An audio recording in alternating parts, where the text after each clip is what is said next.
you some information how we succeeded. So first I would like to have a question. How many of you have been on Horizon 2020 information days organized in Thailand? Any of you attended, or all the information will be new? Okay, so if nobody's attended, then, well, the students did. I mean, the young postdocs, sorry. For me, students still, but, you know, it's like a parents. Your kids are always kids, even when they have their own children. So, not students, but the young faculty, they already went. But I think, how many of you had European projects participated? I know, of course, okay, 2, 3. This is a very, very good rate. So I think this is also, it will then give you some information. What's the difference between FP7 and Horizon? Because there are quite a few differences that you will see. So I would like to start with some slides on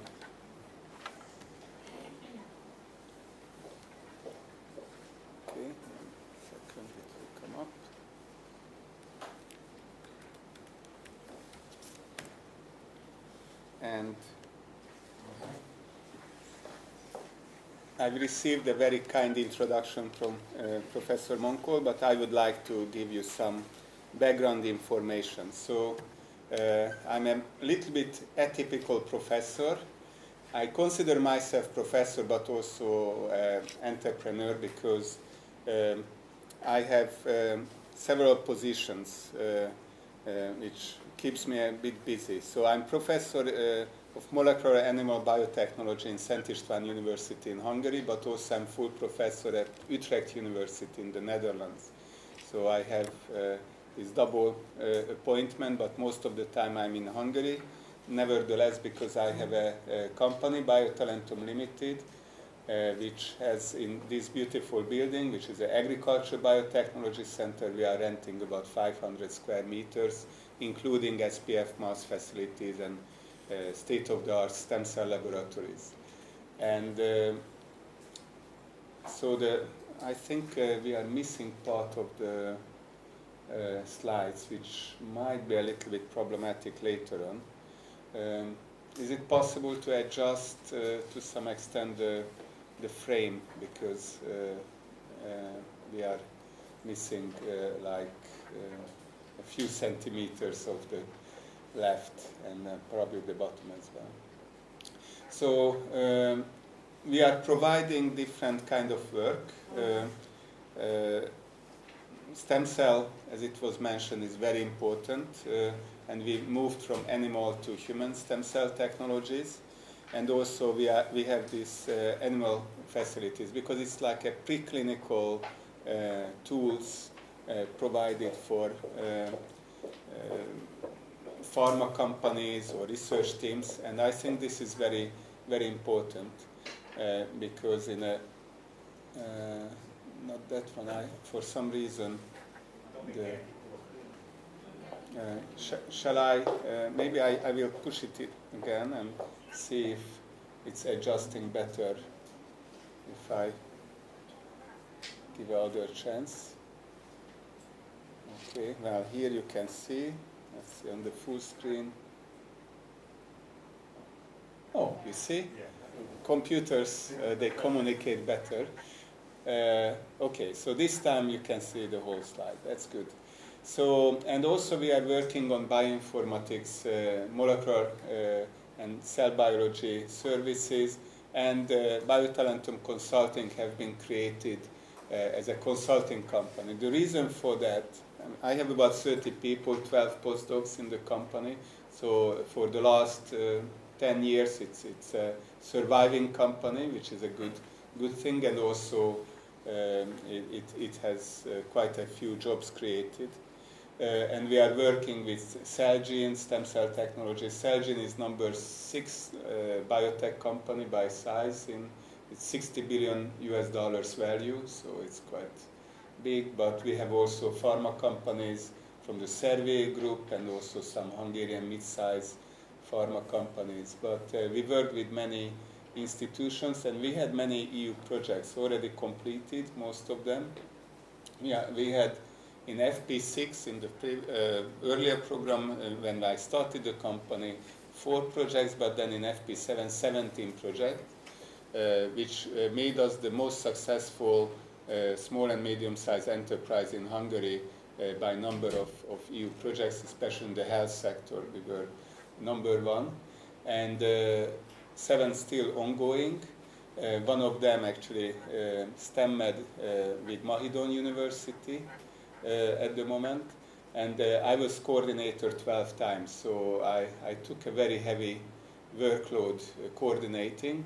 But one of the reasons I was coordinating, and it might be interesting for Thailand as well, that if you are coordinating from a smaller country, you are on the list. You are sure that you are not missed out of the project. So if you are the leader, then you have more leverage, even if you are coming from a smaller country or not one of the big central ones. So I don't want to spend too much time, because this is not about the company, this training, but we are making these screening test systems for drug discovery and drug development. Also, we are working on regenerative medicine and a little bit on in vitro toxicity, because the tools we are developing can be used for quite a few things. So, and even with cancer stem cell lines, we are working.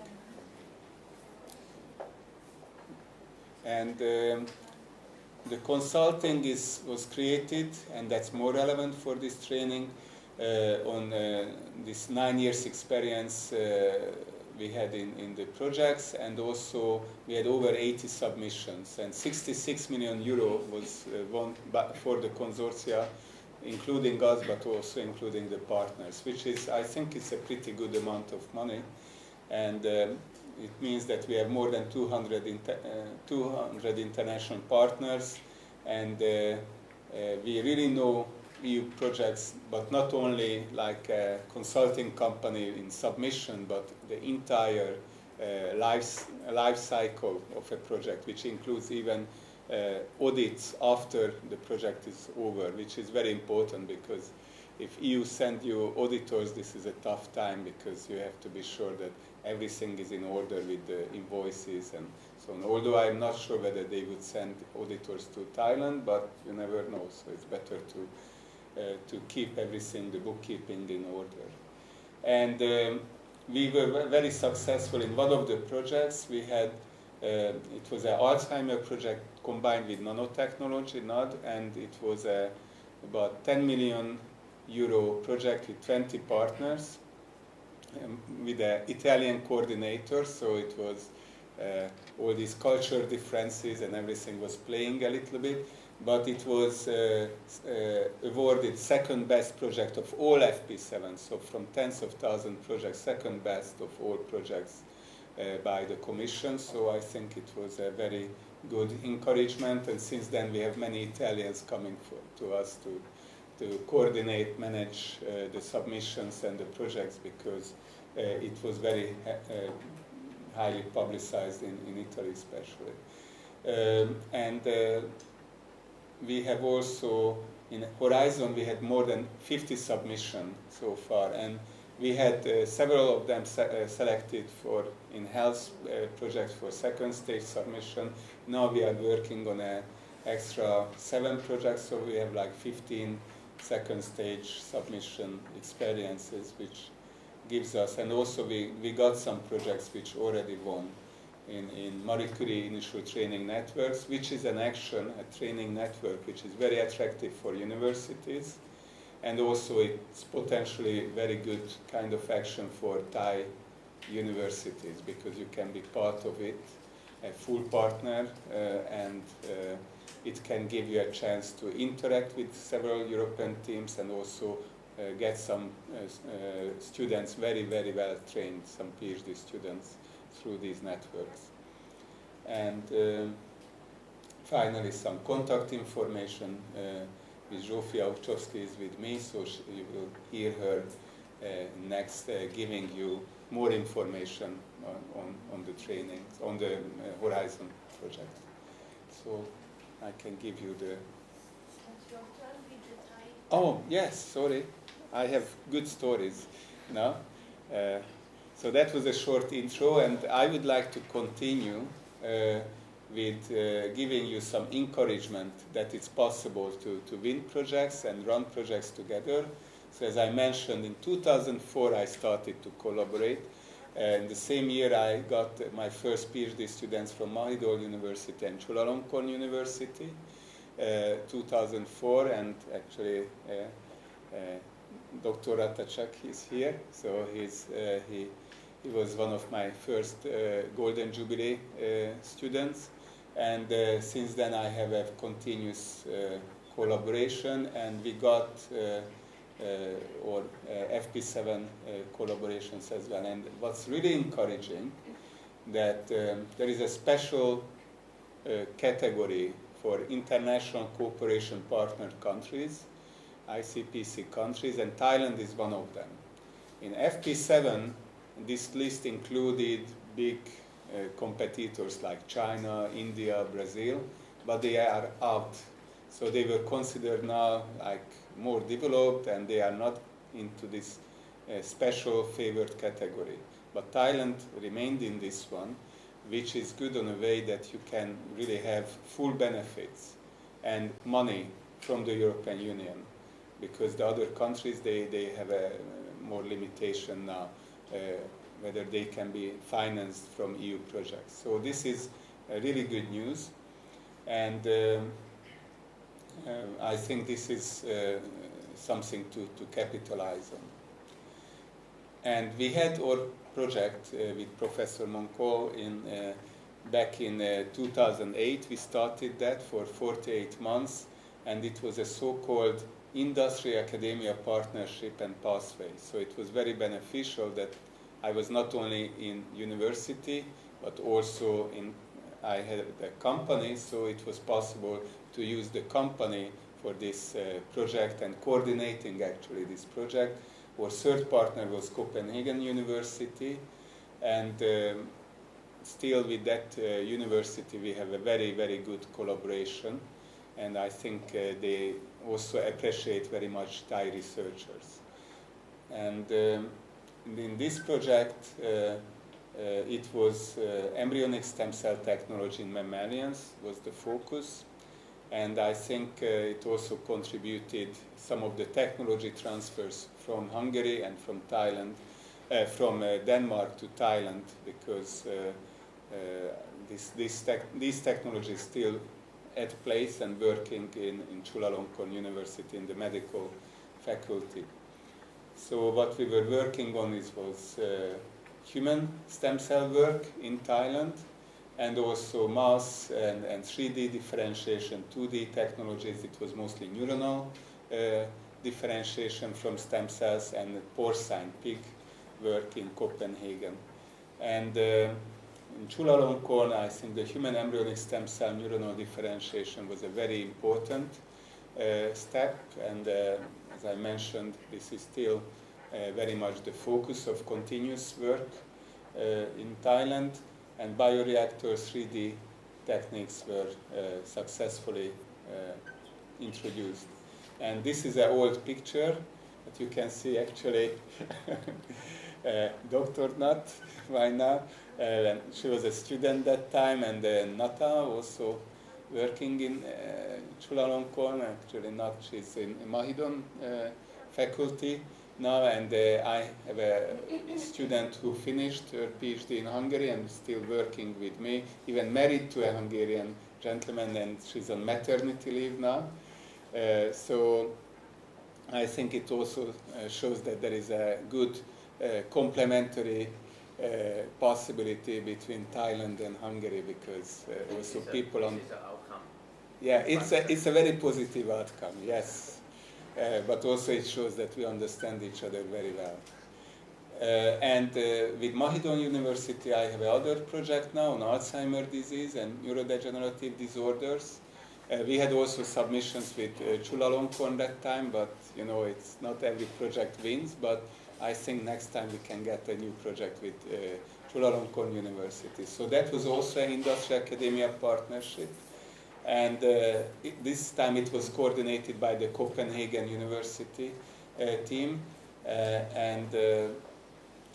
I think that was very good. The only thing that unfortunately this industry-academia partnership, doesn't exist anymore in FP7. It was a very good possibility, but there is a new kind of project, RISE, which is a research staff exchange. The conditions are slightly different, but also I think this is a particularly attractive kind of project for Thai universities, because it allows to send your research staff to learn techniques in Europe and also to receive people with relatively good bench fee.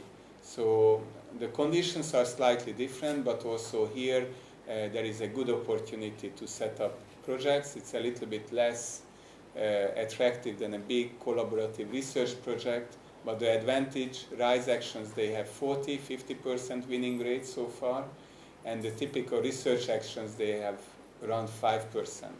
So I think this is really important to also to try in actions where the winning rate is actually very high.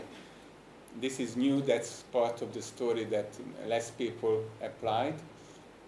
So maybe the winning rate will go down a little bit, but this is a very interesting opportunity. And talking about winning rate, I think it's very much fair to show what's the possibilities at the moment. I'm focusing on health scores, because I think many of you from related to medical, veterinary medical can go together in many of the courses. And this is the health scores.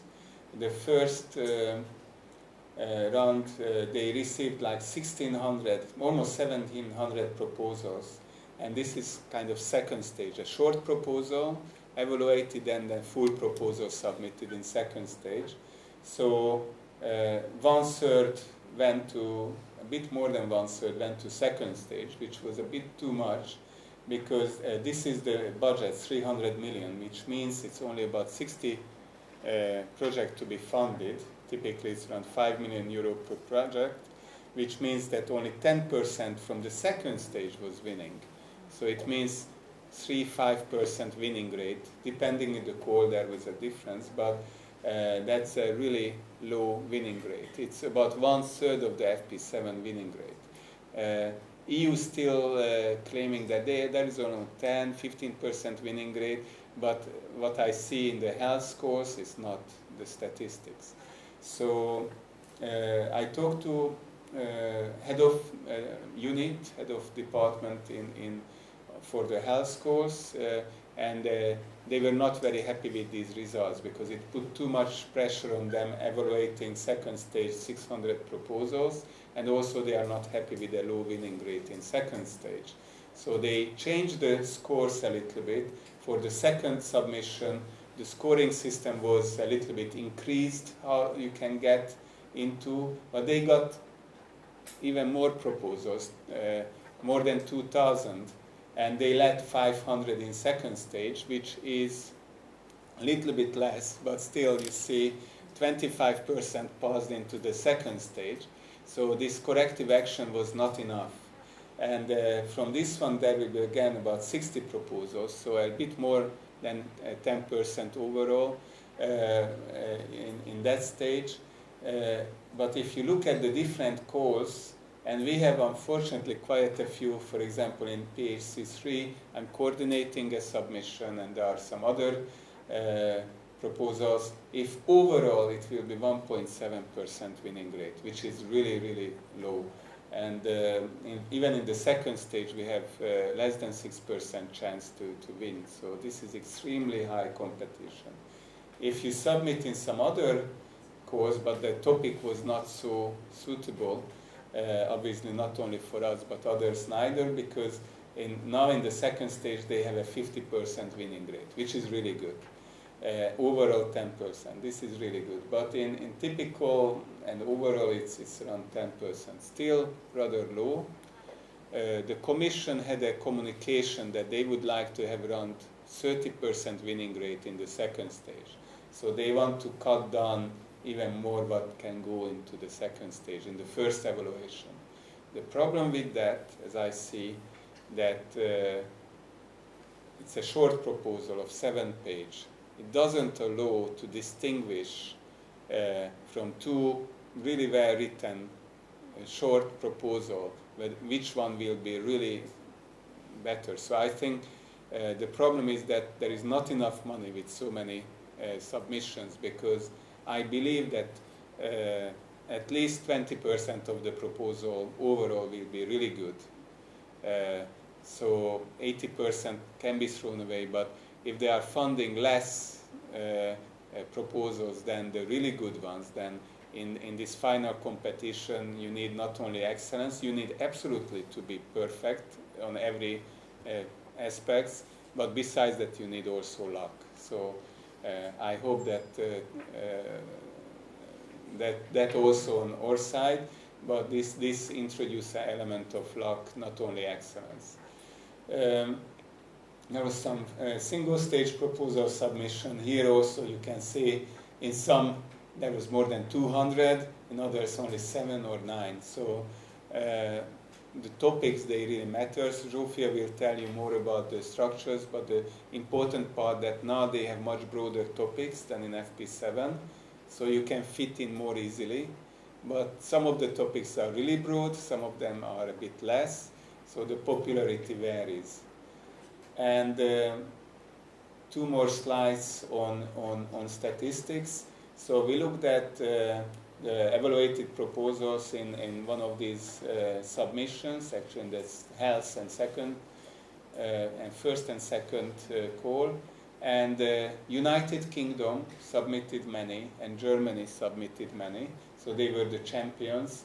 But also Spain, Netherlands, Italy, France, they were submitting many. So one of the reasons for Spain and Italy, because they have still some economic crisis and the government funding went down. So people who didn't look for Horizon money because they had good national funding, now they are submitting a much larger number of Horizon proposals. So the competition increased because of the economic crisis in 2008, still hurting scientific funding, national funding in several countries. Hungary did okay. It's in a little bit less than some others like Denmark or Finland, but it's a reasonable number competing with Ireland or Portugal or some other countries. So this is another slide which is only the coordinators of one of these health calls, and you see that, for example, Netherlands did very well, and UK, Spain, Germany, France, they did okay. But this is a very small number to make a real statistic, so I think Netherlands might not be the champion of all calls, but it's a surprisingly high number, probably, and I know because I'm professor in Utrecht, they have a very good support system nationally. So consultancy and the national contact points are giving good information. So I think it's very important to have support and professional support.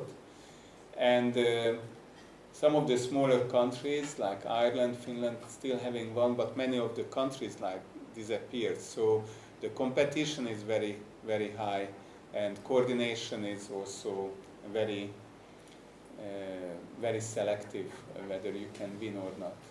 And just an example of some calls which are open at the moment. We are actually, for health, we are a little bit on the end of the second round of calls. And around June, July, they will have the next round of calls and submission in September. So that might be very interesting for many of you. And I think this is very timely, this training, because it gives you enough time, and in April, May we can try to send you some of the draft information, what will be in the calls. Then you can try to select what would be good to submit. Actually, I will be back for the defense of my PhD student probably in early July. So if you select, we can start thinking about how to get into different consortia which are forming probably by that time, and also I can give you more advices if you need in July, even in person. And some of those still open. They are, interestingly enough, they are in health, but mostly on information technology. And it also shows a niche. Combining information technology with health is a very important issue, and I think because it's a new way, it gives also a chance for Thailand to be in that movement, because information technology is developing very quickly in Thailand as well. And having this chance for patients, for example, to get information and analyze their own situation by searching the web and information on the web, but not only that kind of bad trash information, but really selecting relevant ones. There are projects on that. And also very important in Europe, advancing active and healthy aging. So early risk detection and intervention. Many of these are like monitoring devices. Now you have all these smart watches and others giving information about your exercise, how much you walk, they even do very simplistic electrocardiograms on your heart functions. So this information can go back to your medical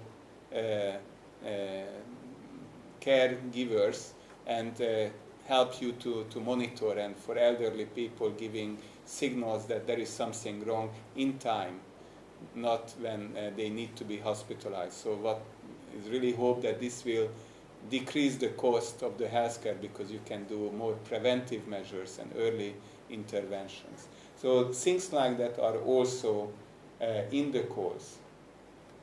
Another interesting, another interesting element is,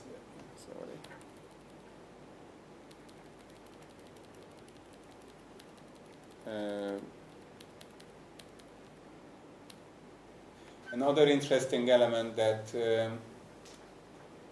nanotechnologies combined with health can be very important. So I'm showing this one because with Zsófia talk you will see that despite that it was promised that it will be so easy to find your call in Horizon 2020 compared to FP7, this is still a very complex, big program. And sometimes you find your suitable call in different locations. So it can be in health research calls, but also it can be in information technology or advanced materials, because science now is so interdisciplinary. A medical device contains materials, microfluidics, cells, information. So because of that complexity, sometimes the calls are also not combining everything, but in different places. And also for Marie Curie actions, which are the people actions, they are also giving you chances, because typically they are bottom-up, so you can give the topic. And these nanomedicine therapy for cancer, it has to be submitted now in March. In biomaterials for treatment and prevention of Alzheimer's disease, we will be in one of these submissions as company on Alzheimer research. So these are also giving chances for medical biotechnology providers to get in combination with other teams. But there are also other stuff like water production, drinking water. It can be important for Thailand and many other countries where this might be a very big advantage. So sometimes a Thai partner can show that this will be a much better field trial here than, for example, in Germany, when the tap water is drinking water anyway. So that's more or less what I wanted to give little practical advice, but now Zsófia will give her more structured introduction how this program is organized. Because Rikas has arrived to have a break at 10 o'clock, so I don't know if I should start now my presentation or make a break. It's your choice.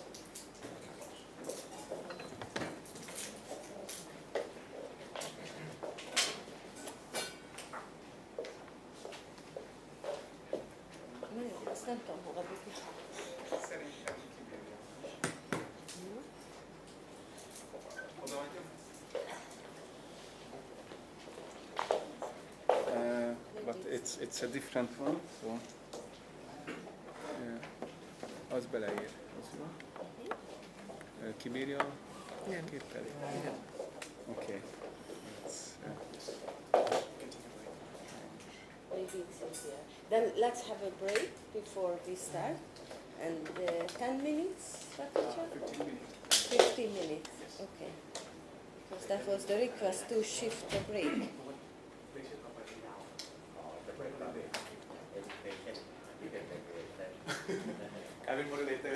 So, because the second topic will take a longer time before taking a break, so we would like to suggest you guys to have a break. Yes, before our break, anybody have questions to Andras? Please feel free to ask a question. But if not, I have a question, so I can start first. So, because I checked from the website of H2020, and in case of some researcher here who doesn't have any experience working with a European team, like I would like to participate with this program. Any suggestion? What should I do first? Like click on the website and search for any scientist who do the same topic, and any suggestion according to. I think it will be We part will of cover Zsófia's this topics, giving okay? also specific website addresses, and one of her presentation and few slides will be on how to get that connectivity, because you're right, connectivity is the most important thing. Personal connections, of course, but also the very good website and structures where you can search for, even including LinkedIn and this kind of tools. So there are some idea from Professor Mongkol. Maybe it's today workshop will get easier if you know each other a little bit. So he would like this person to introduce themselves to you. From you.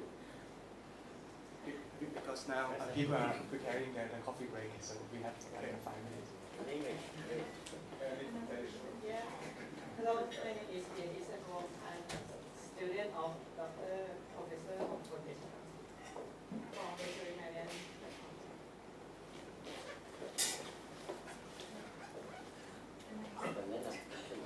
My name is Nongkut Mursin from Department of Chemistry.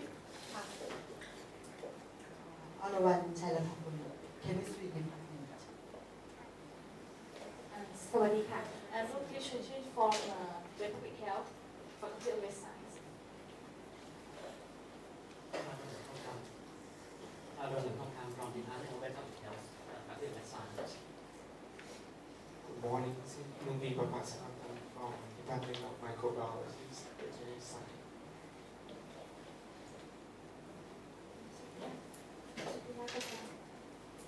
Suthila Patumra, Resident Center for Microcirculation, Faculty of Medicine. Rasik Kumasan from Faculty of Dentistry from the Research Clinic of Mineral Tissue.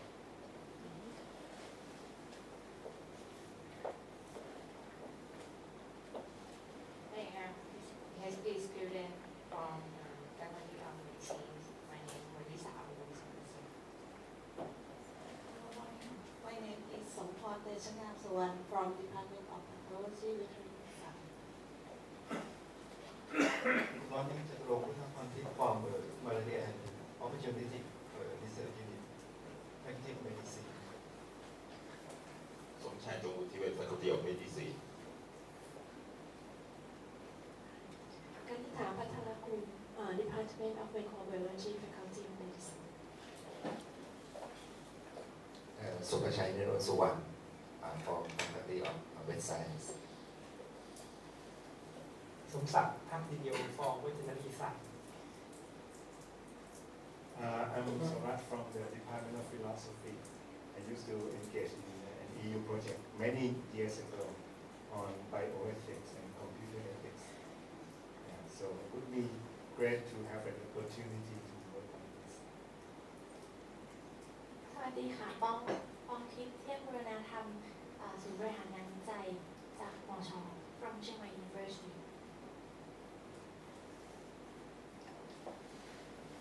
พร อารามวิทย์ from Clinical Pharmacy Department Faculty of Pharmaceutical Science here. Good morning, I'm Sukhyang Waravuthi-Kunchai from National Product Research Center of Excellence, Princeton Songkhla University.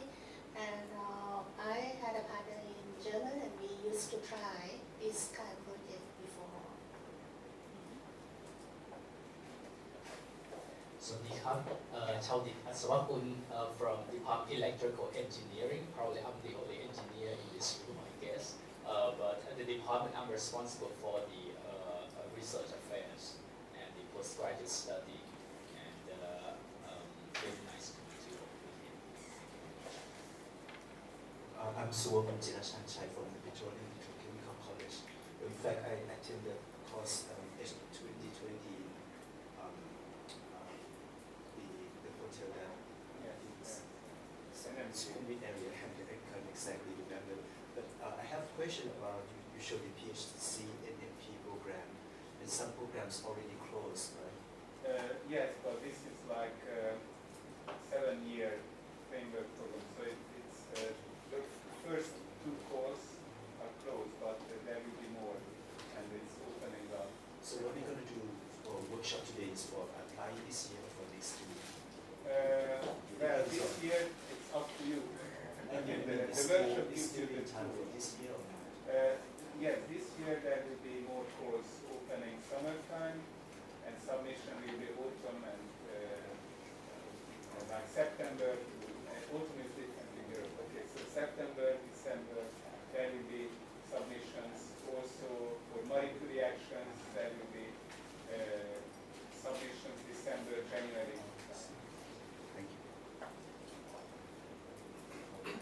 สวัสดีค่ะ My name is พัฒนามนันติยา from Petroleum and Petrochemical College, and also I think as the associate dean for the research affairs. So today I kind of look at the opportunity to join this program. สวัสดีค่ะนริศราโกมลวัฒนานะคะ Research Management and Development Division from Mahidol University. Good morning. My name is David Devanau from Department of Clinical Chemistry, Faculty of Applied Health Science. มันใช้เป็นของขอนแก่นอยู่ที่มาที่เทิร์นไทยนะ Thank you very much. And now let's have the break. How many minutes? How many minutes? 10 minutes? 15 minutes? 10-15 minutes. 10-15 minutes. Between 10-15. And then we start with the overview of the Horizon program. And I will tell you what we will do during this day and how we will do it. And I will introduce you the whole program. Okay? Thank you. That was my shortest presentation in my life.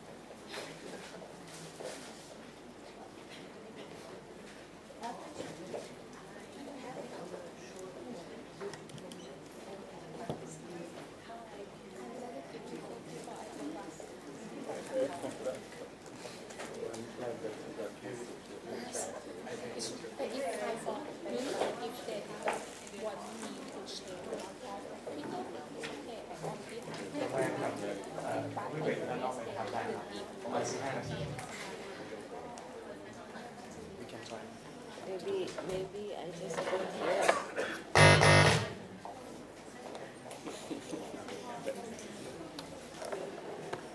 Yes, this is for microphone over here.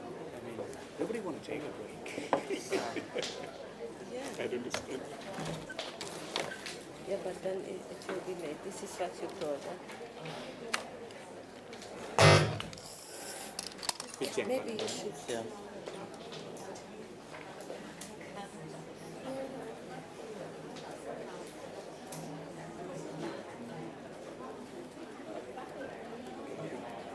But then when you make so the video is already here in the PowerPoint.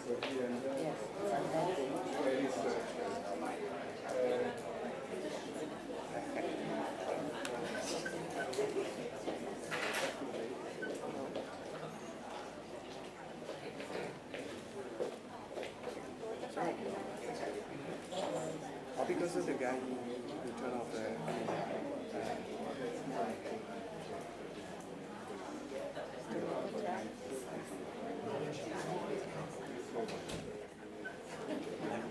so maybe we Okay, perfect. That's okay. But you can leave it, right? And then there is another. yeah, because when I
let's continue. Can you?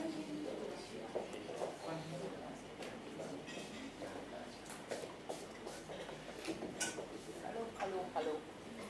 It's what? It's what?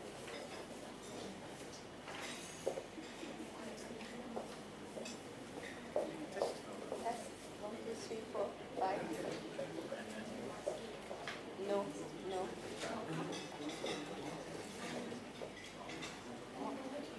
Now? That one.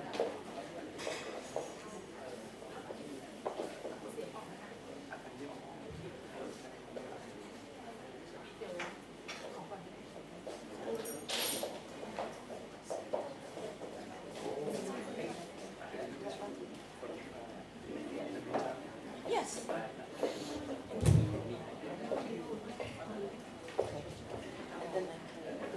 Okay, so let's continue. Welcome everybody aboard in the next session of our workshop today. I'm trying to be very careful with this microphone. It's not me. So, I am Zsófia Oczowski. Great. So now I have 2 microphones. Perfect. And I will show you the structure. I will introduce you the Horizon proposals, that how it looks like, how it is embedded to the European financing system, because I think if you would like to apply for a grant, you should know where the money comes from, because we will know where it goes, but it's wise to know how it comes to you too. So first of all, in my first presentation, I will show you the EU financing system, and then in the next part of our workshop, I will show you how to apply for a grant, how a proposal structure looks like, and how you can compose a winning proposal. I will show you some web sources where you can find these calls, where you can find your partners, and where you can submit your proposal. Firstly, I would like to ask you to put your question when it came to your mind. So you can put your hand and anytime just interrupt me, okay? I would like to have this workshop interactive one, because the purpose is for you to learn how to do. And I think to learn is the most efficient way is to do something.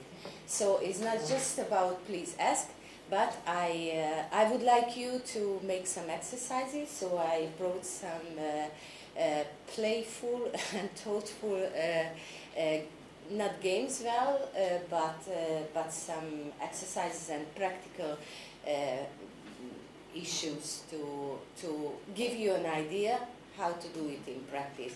So now I will sit down, if you don't mind, if I can. Okay.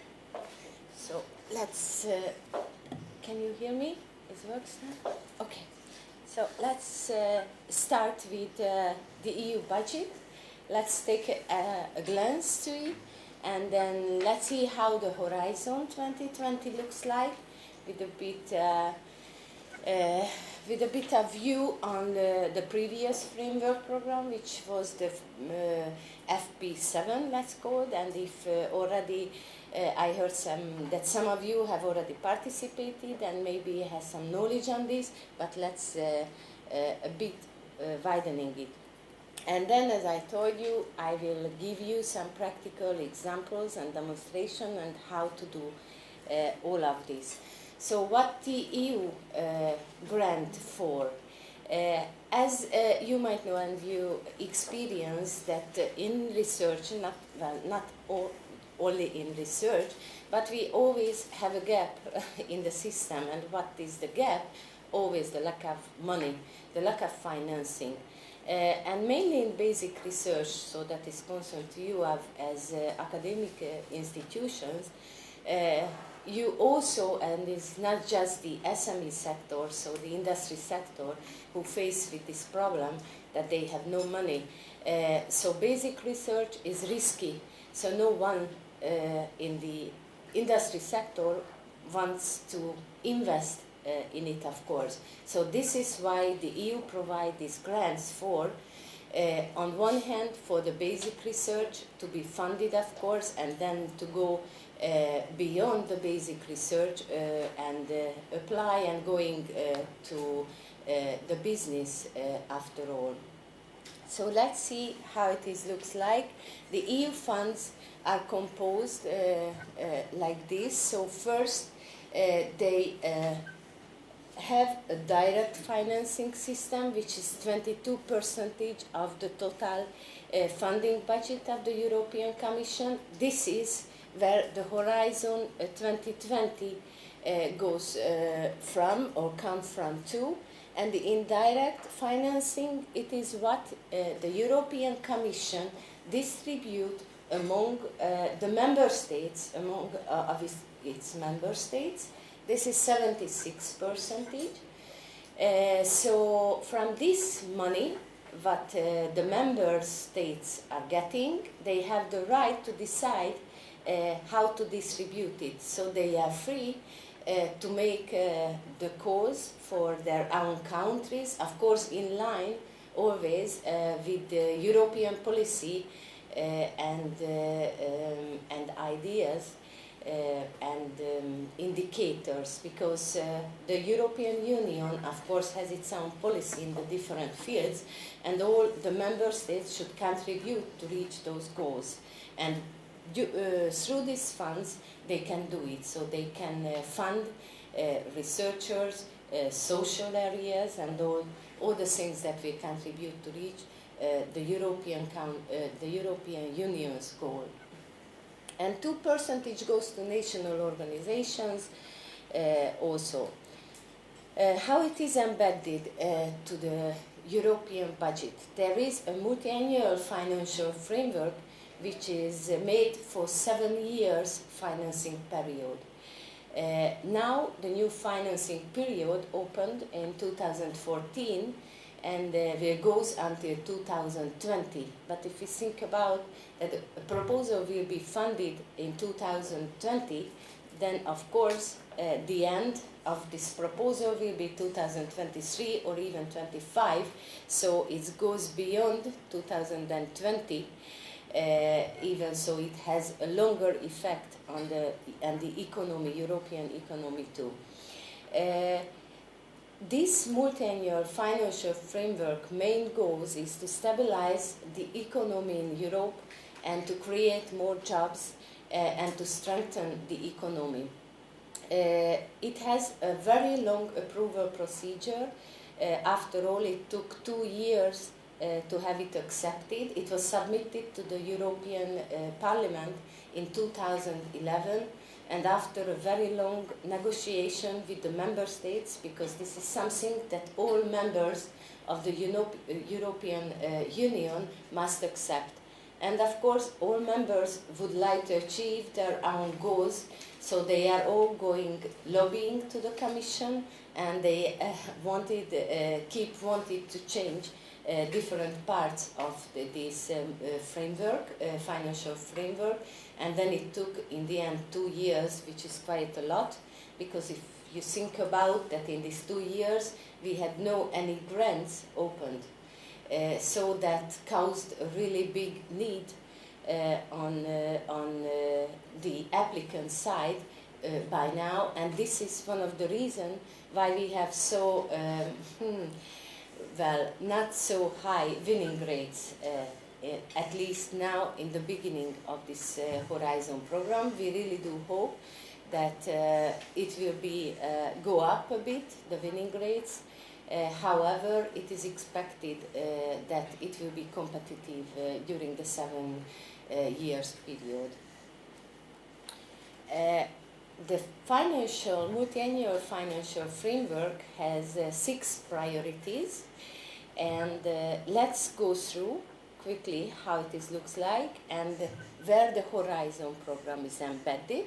That's the smart and inclusive growth. Smart means that the European Commission would like to enhance its economy based on knowledge creation, and This is where the Horizon program is embedded, and then the sustainable growth, which goes for a greener economy, of course, and the sustainable society by using the natural resources in a more efficient way.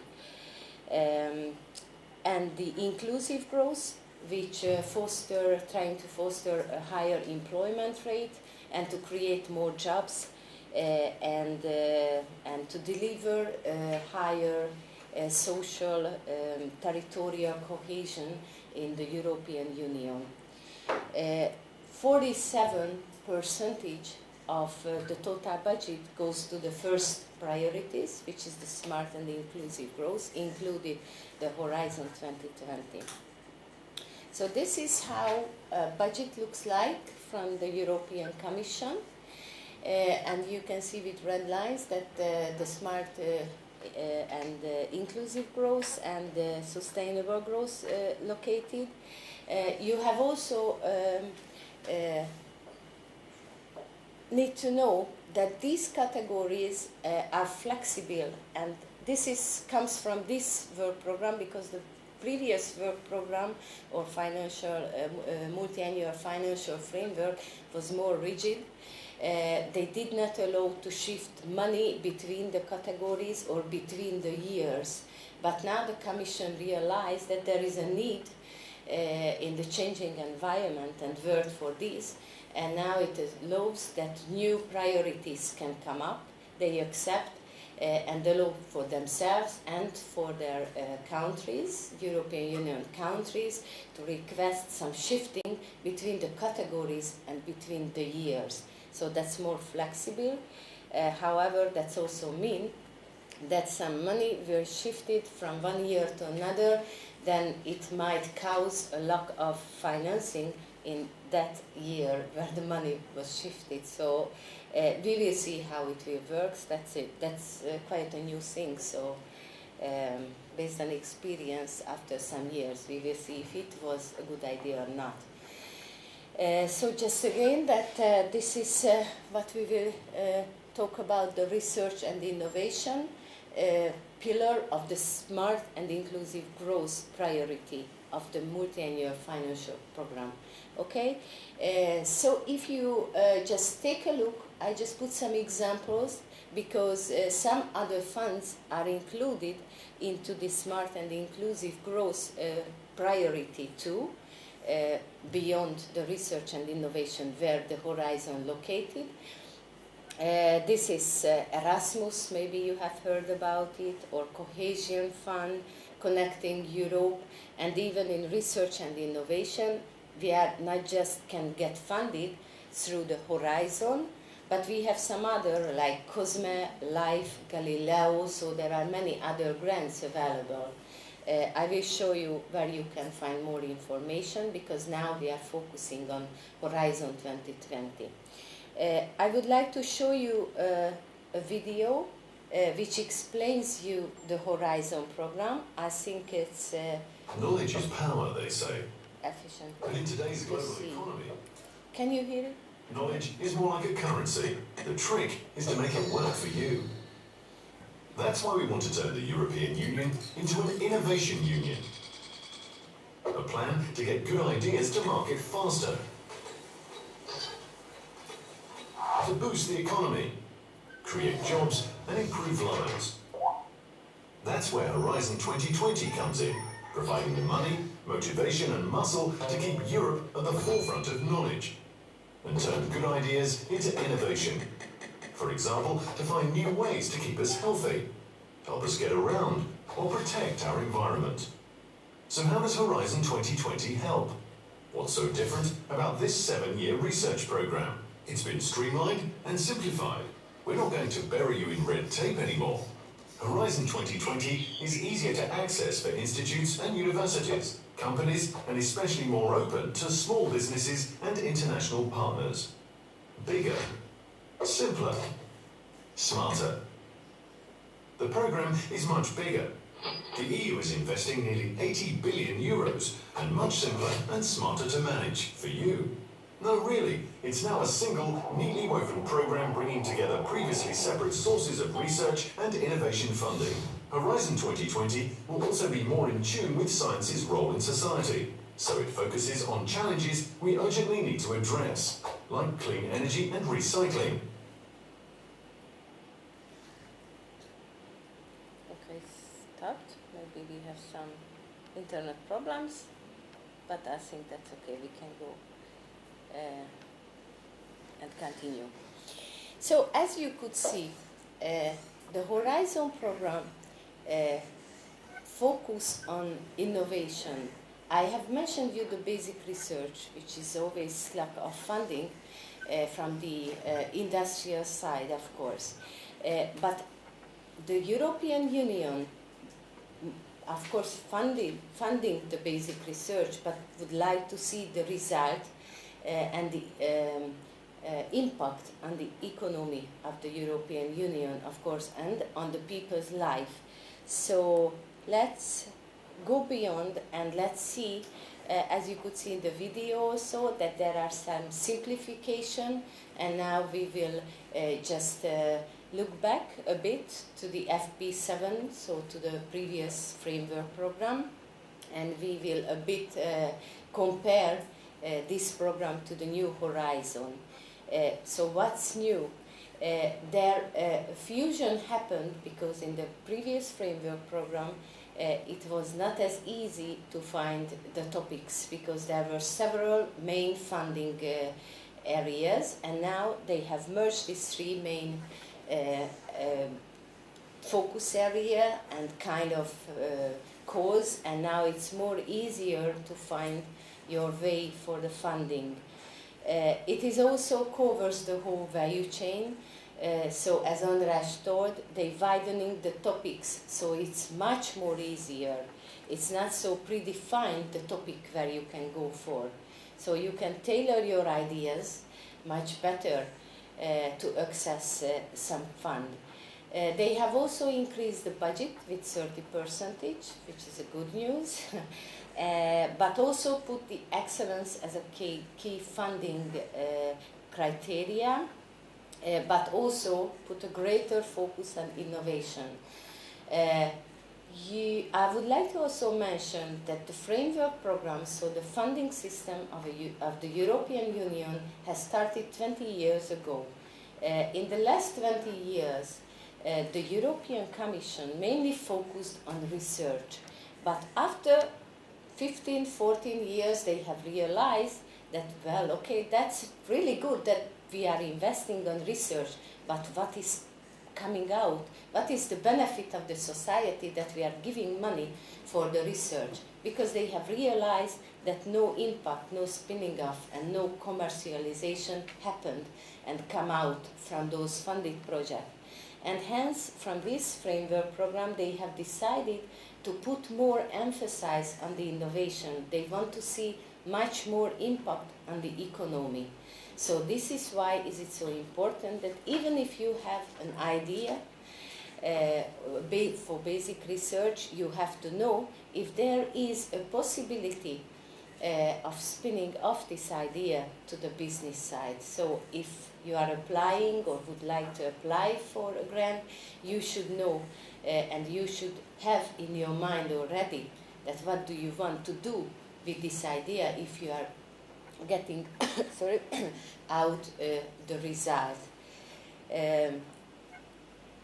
Yeah, another important thing which might not be of your interest, but the European Commission is strongly funding and would like SMEs, so small and medium enterprises, to participate in the project, because this is the way how they can strengthen the economy, of course, through the SMEs. So therefore, they strongly suggest to involve industry sector to all the proposals. So that's one of the key messages, that if you are planning to submit a proposal, you must need industry in your consortium. because this is what the European Union looking for, and this is what they have set up an indicator, which means that 20% of the total European funding should go to the SMEs in this funding period. Also, they have created. Yes, please. They need some social impact, or only for economic impact? No, I will talk about this. The main goal of this framework, financial framework now, to strengthen the economy. But of course, to strengthen the economy, you just not only need to invest to the industrial sector, but you also need to see the social impact and the life of the people, that how you can improve. So there are some main priorities, social priorities, that all proposals should address. I will show you these priorities later on, of course. And also the European Union now expect to have multidisciplinary proposals.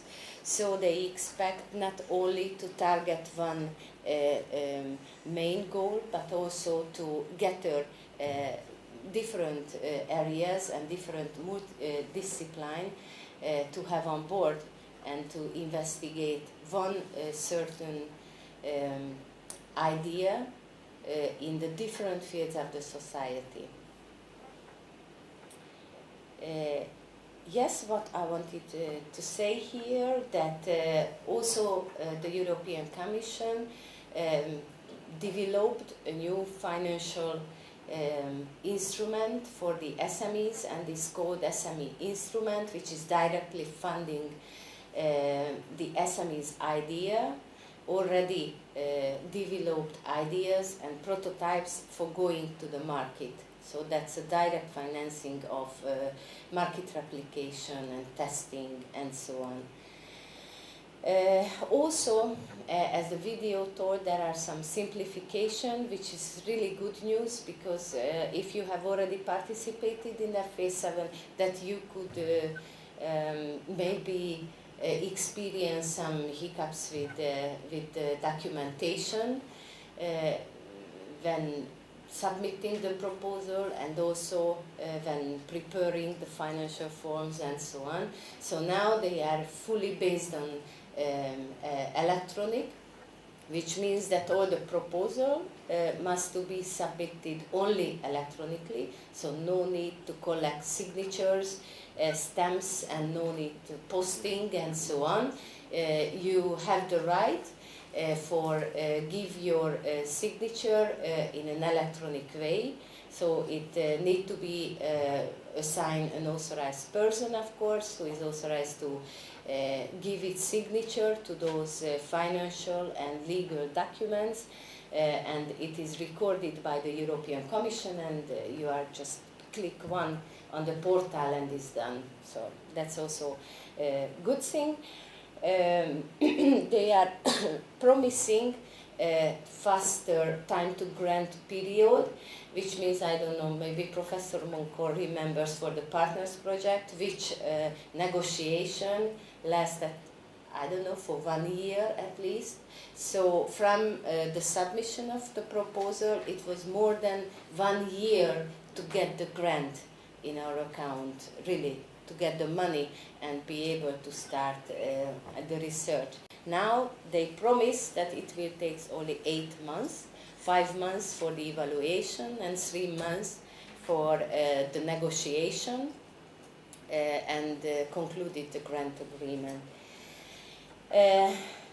Also, a good news that they changed the financing model. In FP7, the research was funded with 75%, and now it is funded with 100%, which is really good, because it means that you don't need to put any own resources in your project. So this is why maybe there is how I say, bigger mood for for submitting proposals and the competitiveness of the system. This is why raised probably. So in research action, there is 100% coverage, but for innovation actions, which is rather about business side of an idea, as I have mentioned you, it is only 70%, but this is concerns only for the industry sector. For academia sector, it is also 100%. Okay, let's see what types of actions are available at this moment. So as I mentioned, this is the research and innovation action called RIA, which goes for basic research and applied research. So that's a joint call, let's say. So beginning from a basic research idea, this is what I have mentioned you, that you should already know by the time when writing the grant that video result, how you could go to the market. And this is why it's important not only know, but involve industry sector, because they will be able to put your result on practice and bring to the market. Another kind of action is the innovation action, which is directly aiming new creation of new products and replication and demonstration and prototyping. They may include these activities too, so they are also covered with 70%. And there is another action which might be interesting. This is the coordination and support actions. Those are aiming directly the awareness raising and communication, networking. For example, the European Commission would like to enhance the research career in the European Commission, so therefore they are providing grants for awareness raising for youngsters to attract them for being a researcher, for example. So that can be interesting. There are three main pillars at this moment in Horizon 2020, and this is the excellent science, the societal challenges, and the industrial leadership. Now we will go through these three main pillars, and we will take a look what funds available, what kind of calls, what topics are covered and under those main pillars. First, let's see the excellent science, which is for supports the great potential for the European researchers.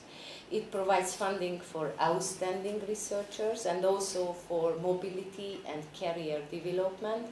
The main goal of this funding type is to retain the European researchers at home, because this is what the European Commission would like, to have them in Europe, because some researchers recently living Europe, and of course that might have a bit of bad effect on the research in the European Union, and this is why they are giving their grants and try to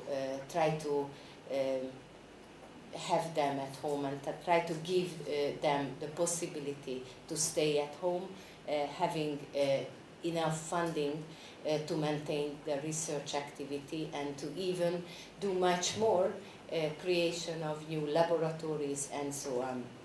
So the Marie Curie action might be of your interest. This is what András has already showed you and introduced to cooperation that we have already established and implemented with the Thai institutions. That was the partners and the ongoing STEMMED grant. They were supported both by Marie Curie action or through Marie Curie action. As this grant is for staff exchange, transfer of knowledge activity, and now previously it was the industrial how EAPP, it was Industrial Academia Pathways, Partners and Pathway program, and now it's called RISE program. So it is good to know that the European Union in the new funding period, which will start in 2015, would like to see much more other so-called other countries in this RISE program. So it is something that you can go for, I think. So Marie Curie Action, what those are for? International networks, staff exchanges from public and private sector. So it is also here important to have the different sectors in one project, one proposal. They are supporting career development, staff exchanges, joint research training programs, young researchers training program, PhD programs, and so on. Who is it for? I already told this. Perfect. Another which might be interested in this pillar for Thailand, I think. This is the Future and Emerging Technologies program, which fund is available for brand new and emerging ideas, radically new technologies provided, and is a bottom-up approach, so you can submit any kind of proposal or idea there. It is highly competitive, but... A question according to this pillar. With the Marie Curie action, can we, because in our team we don't have only scientists, we also have an administrative person. Yes. Can we exchange that person for this training? Yes, yes, yes. Not only the scientists, not only scientists, from, I think from the last application that was made in, the last call that was made in 2012 or 2010, something like this, but from this year, the European Commission approved that managerial research, managerial staff can be seconded between the applicant institution or between the participants institution. That can be a benefit. So research and technology officers, for example, can go for those secondments and learn, for example, a Thai institution, a Thai research and technology staff can go to European country to study the European grants, to study about this. This might be the easier. Yes, yes, than in RISE, projects. yes, in RISE No action. need to do the project, right? In this section, Marie Curie action. Yes. So just the training and human development for the research. For the research, yes, that's an exchange program basically, as we had the partners. There is a research proposal. It is indeed. So it's a research proposal, but it's focused on the training, staff exchange. But there is bench fee provided, so 2,800 euros per month bench fee comes if you are hosting seconded research or staff, yeah. It can be, I think, also technicians now can be sent. Yes, exactly. So that's very useful also for the technology.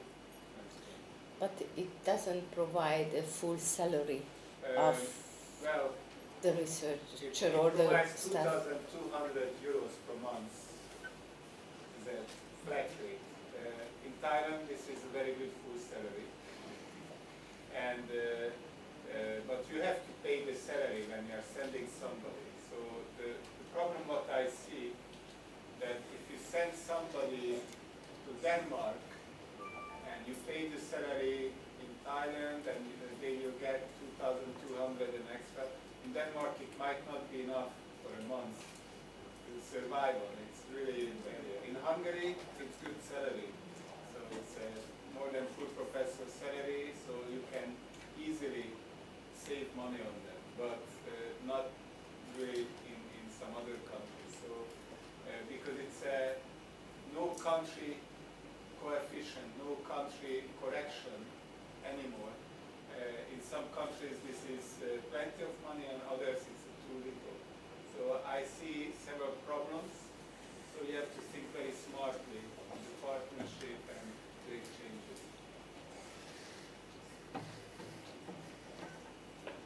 Okay. Good.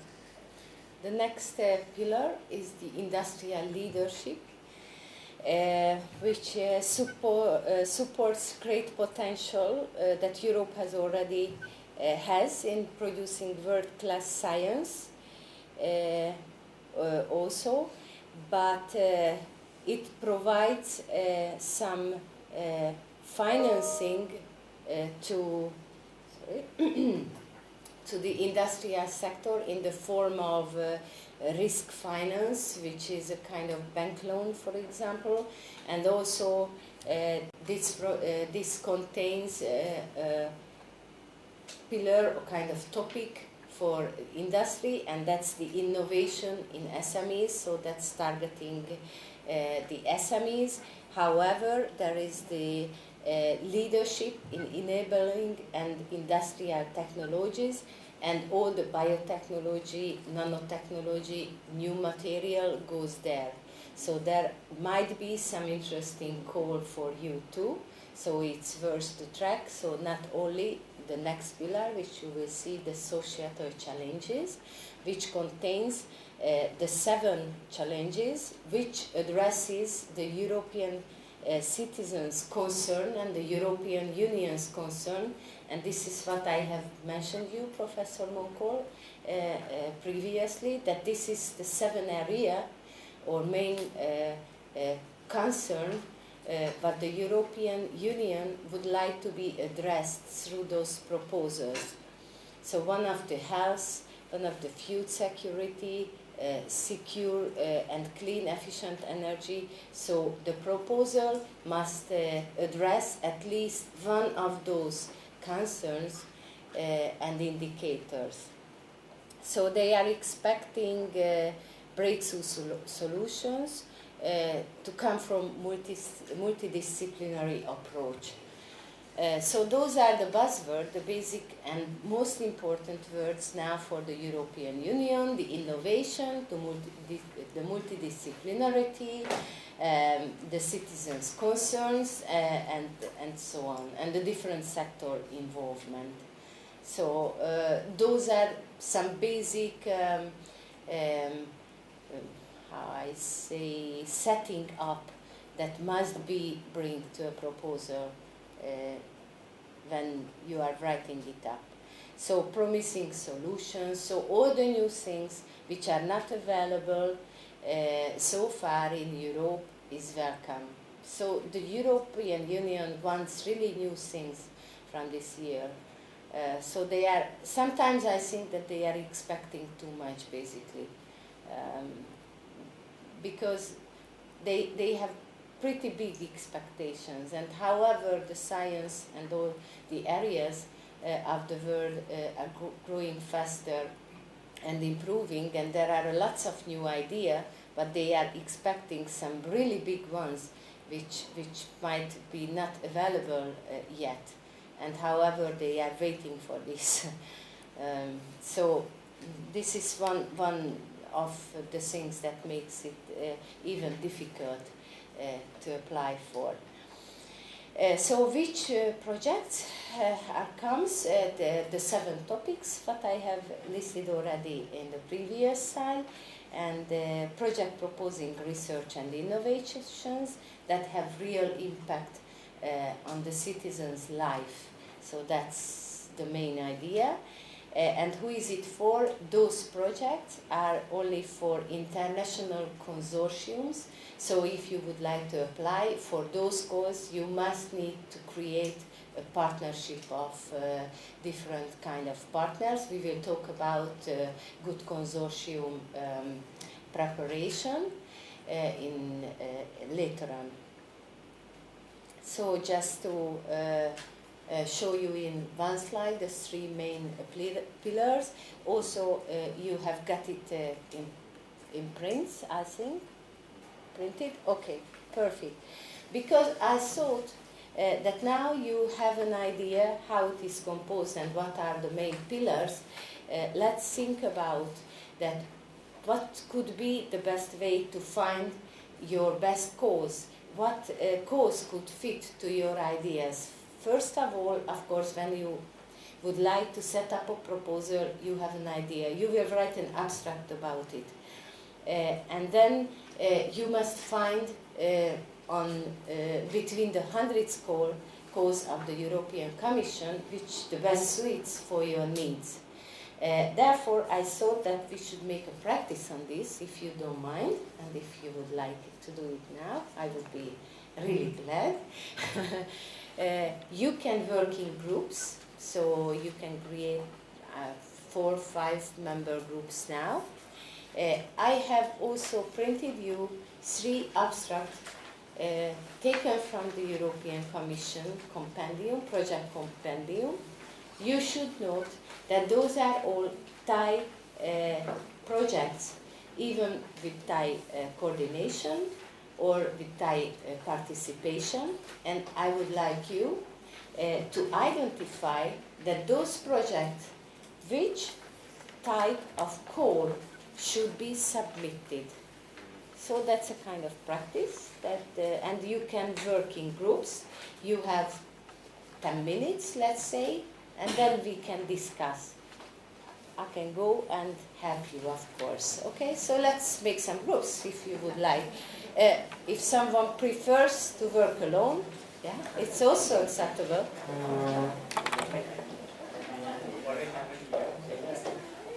The proposals under FET Open. But you have to be aware, because many of you selected and pick and choose the FET Open to go for. That's a very competitive type of call. They really want brand new ideas, brand new technologies here, emerging technologies which bring really new things to science or to Europe. So it's quite competitive, and they expect risky, high-risk project there. In Marie Curie Action, as I already told you, that RISE will push, they want to improve the participation of first female researchers, and also participation from non-EU countries. This is why I told you that you might have some possibilities under RISE projects, okay? Because they expect non-EU countries. And why do EU wants this? Just think about that's beneficial for the European Commission also to bring some new knowledge to Europe. So it's wise to them to support, for example, Thailand, because a Thai researcher come to Hungary, bring his knowledge there, and through the transfer of knowledge, there are some new technology or scientific approaches can be implemented in Europe. So this is why it has a strong push on this now. So maybe it's really a great possibility for you. What else? Health and demographic and well-being under societal challenges pillar has also some topic changes in the near future. However, in the first financing period in 2014 and 15, the aging and solving aging problems and aging society has also a strong focus. However, they would like to keep this and more widening also to promoting healthy aging and personalized healthcare with a greater push around research and innovation in aging. So that's also will include this call: aging, molecular research, population health, infectious diseases. So that could be one of the other that might be interested for Thailand, infectious diseases, which might threaten the European society too. In food and security, they are go for and would like to raise awareness of the sustainable food production and food safety. New calls are coming and expect it to come, let's say, in the beginning of 2016. Draft programs and draft codes are already available, but this is the period when, based on the drafts, the European countries now can provide more suggestions and lobbying at the European Commission, based on and in line their countries' policies and ideas on development, research development. So let's see some practical examples, and let's put an emphasis on how you can do all of this. So now we have summarized the funding system, what is available. Now let's take a look on how you can do it, where you can find information, how you can start if you have an idea. First of all, call me. And the second thing should go to this site. This is the participant portal of the European Commission, which is the main entry and only one reliable entry point for all the European research projects. So if you are looking for someone, don't trust just Googling something, but go for this site, because this is the official announcement site of the European Commission. Okay? So it offers you services and tools. It offers you, you can have a public access where you can see the funding opportunities. And if you want to register, well, if you want to submit a proposal, you must, of course, to register. Not only yourself, but your institution too. But those are some really easy steps to do. So in this site you will find funding opportunities, how to participate, really nice and comprehensive guides are available. However, of course, the EU language a bit different, so you need to get used to it a bit. Maybe you need some dictionary in the first time, but I'm sure that you can learn it fast. You can also ask for some support in terms of that they have help desk, but is mainly related to technology help desk. So if you are get stuck with the registration, or you don't get your password and so on, it's easy to reach the help desk team. Let's take a look in the reality how this looks like. I will, of course, send you all the slides electronically, so you will have all the addresses and access points that I'm talking about. Huh? Doesn't work now.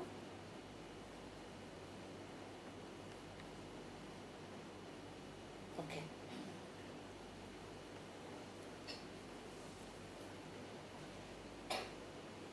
Okay, meanwhile it's opening.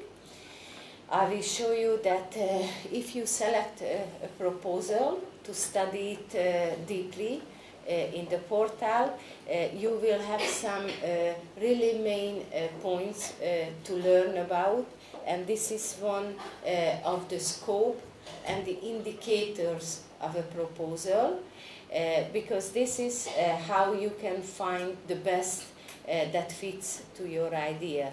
So when you are submitting or trying to submit a proposal, and firstly you have the idea and you are trying to match it and find it the right call, you have to study really carefully the scope of the given or a certain call, because if it is not fits properly to the announcement, to the call text, then they can reject it easily. So that's the first step. However, it seems that it's really easy just to put or select even more than one topic, but it needs really attention, and you need to do it very, very carefully to fit it. The other thing is not just, as I mentioned, register yourself as a person to get your information from this site, but also to register your institution. Every institution who would like to apply for European funding first need to get a so-called PIC code, which is identification code, and that's a 9-digit number which will identify the given institution in the commission system. So every time you will submit a proposal, you will need to use this 9-digit number called PIC code, and this is the way that the European Commission can track your records and use your data automatically. That makes life easier too, because every time you don't need to give or to provide administrative data through the system, but rather you just give this number and the system will automatically use your predefined and pre-registered data. Also, what is important, that you have to select from your institution a legal authorized person who is allowed to give his or her signature for legal and financial documents.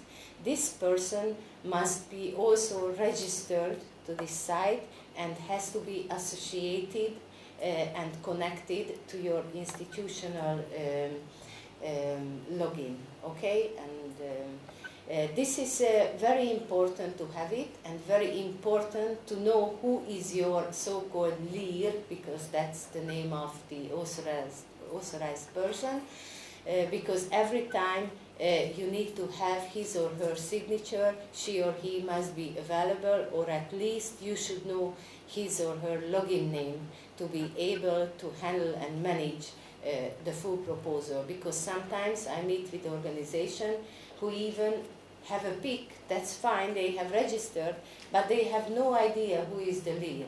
And they are starting to looking for who is the lead, what is the password, and then time is just running out, because they don't know really exactly who is responsible for those kind of things at his or her institution. So that's important to know when doing it. So about the Horizon basics, that was what I wanted to show you and wanted to tell you. And meanwhile, this website has opened. Okay, you don't see it. Why? What happened? Ah, okay, here. Sorry. Hello, here it is. Okay, so that's the participants portal. And here you can find the funding opportunities. Well, half is missing now, but this can be reached without registration. And you will identify when you log in. It's a bit slow, sorry about it. Maybe the internet, I don't know.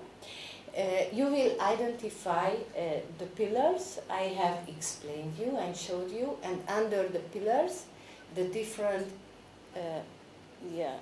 unfortunately, I think I cannot show you because it's cut, but it's in the side, and I cannot see it on my computer now, so I just can do it.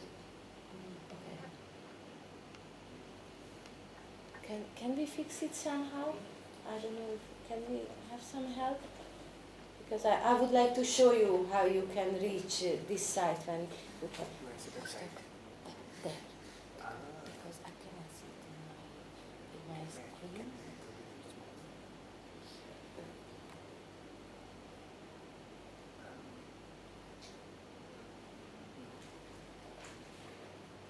I cannot see it from the house. We have to check it. We cannot see it from this one. Last time what I did that I Yes? pulled out and put back, and then You just put out this? yes, and then when I put it back, then adjusted the computer resolution. But I think the resolution changed for some reason. Okay, perfect. Okay. Mm-hmm. Okay, perfect. Thank you. Thank you, Anders. So here you can see the funding opportunities, so how you start to search for a call. here is where you come, of course, and you select the H2020. As you might remember, I told you that there are different kinds beyond Horizon 2020 funding schemes. If you are interested in, you can find them here, of course, but now we are talking about only H2020. So if you click on this, you will have the full list of the pillars. Even you can search for keywords, of course, if you are interested in, but I think it's better to track the whole. It's more easier. It's a bit of the internet.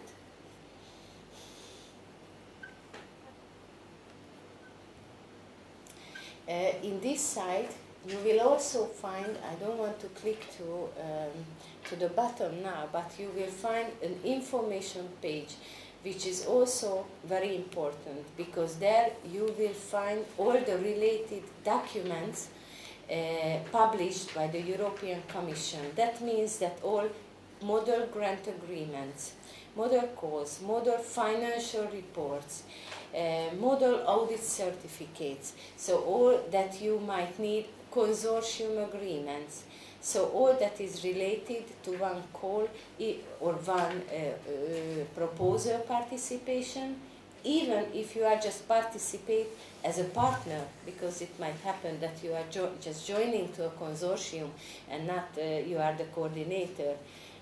Even if you are doing this, you need to know exactly the rules, because if you are not doing this, you will not be familiarized with all the rules and connected expectations and financial rules. Then you might get some problems for example, during an audit. So it's wise to know. I think I would not wait longer to this site. I don't know, maybe the internet a bit slow here. I have no idea. Sorry about this. However, I will send you the link, and of course you can try. Okay, now it's confirmed. I just need to straighten it. Looks like. So here are, as you can see, yeah. Okay. The main pillars, you can recognize excellent science, industrial leadership, societal challenges. Okay, the main three pillars.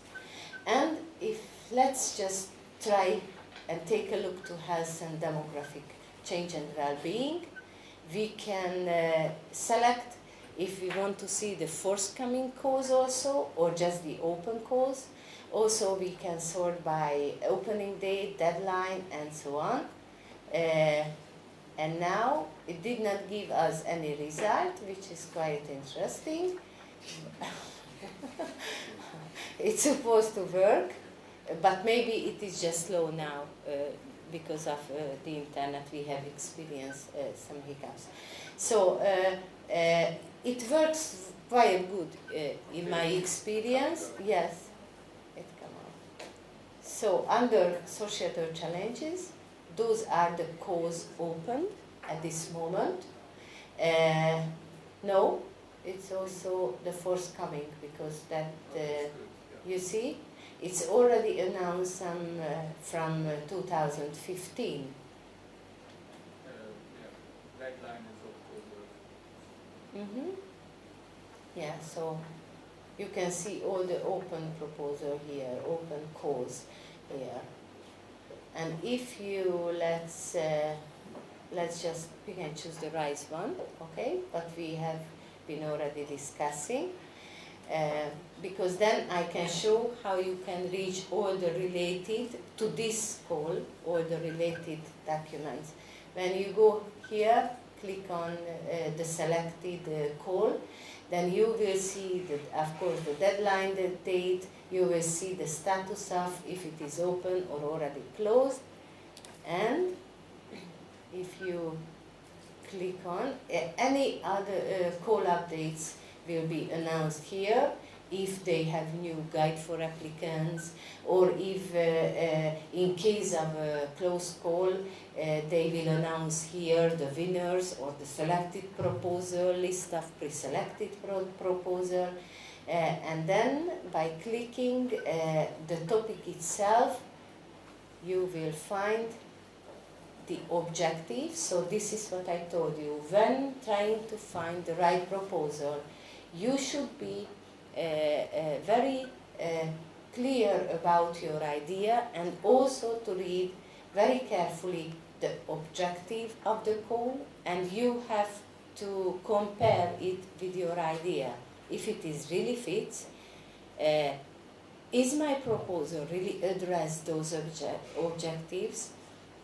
Is my proposal really in the scope of this very call? Is my proposal meet with the expected impact listed in the work program? Because this all question will be part of your scientific proposal that you will submit. So you will need to answer, give clear answers all for these. So if you are not considered in the very beginning, you might face with problem when writing up the proposal. And if you identify that, yes, that's my proposal, I want to submit here, let's go to see all the related documentation by clicking on the next menu.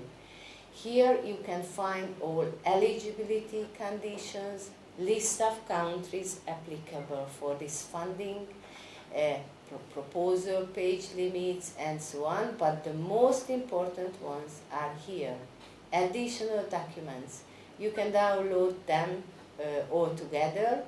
Which is important for you is the guide for applicants, because this is the one which specializedly contains all the related and necessary information to write up your proposal, to have an idea of the structure of the call itself. And other documents which might be interested for you, so it's really worth and needed to study all of this when initiating your proposal. And also there is the submission service, as I told you that there is an electronic submission and electronic documentation, fully electronic, everything now at the Commission, and it's really easy to do it, because you just start, of course, a submission here. Now I am not logged in, I guess, so I cannot do it, but you will see that you need to log in first, of course, and you will have full access to this. When you start a submission, you will need an acronym for the call, you will need an abstract for the call, and I think that's the two basics that is needed for initiating a submission. After you do it, you can access the templates, all the templates of the related code. So you can download the so-called Part B template. This Part B is the scientific proposal that will be submitted by you for evaluation to the Commission. Okay? So, that was all. Do you have any question related to this that we have been talking about, the Horizon 2020 structure, funding, or other kind of pillars? Yes, please. I have one question regarding the position. Can an institution outside an EU country submit a proposal? Yes, indeed. There is a list of countries listed that might participate and can submit a proposal. So not any countries, that was the question, if they can. If they can, and if they are eligible to receive funding without being from an EU member. Yes, of course, this is what I mentioned, that even Thailand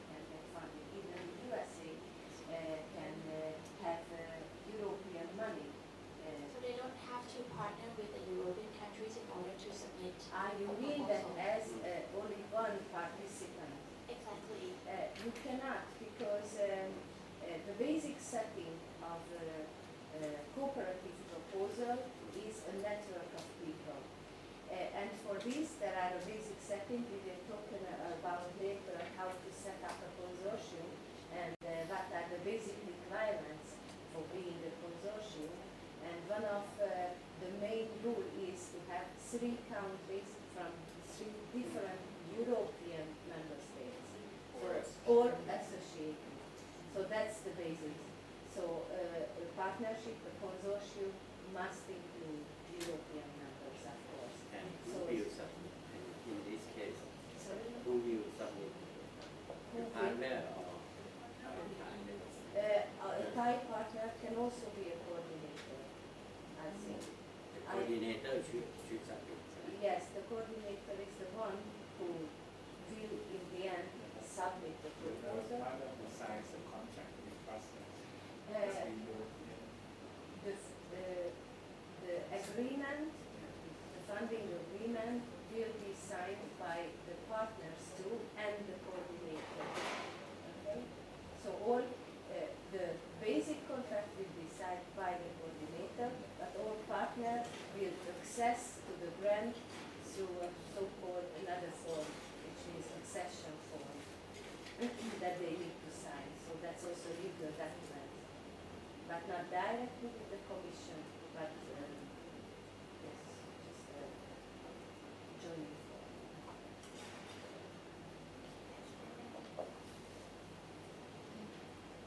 So I have a question regarding to registration. As you mentioned that we have to register personally, also the institution. For example, if I register for myself and the other person in the same faculty, for example, do we both have to register, separately, or if one person before me, they already registered institution names, and do I have to register the same institution? The same institution doesn't need to be, of course, registered. If you already have the PIC code, the institution have the PIC code. However, different person might have different list of projects.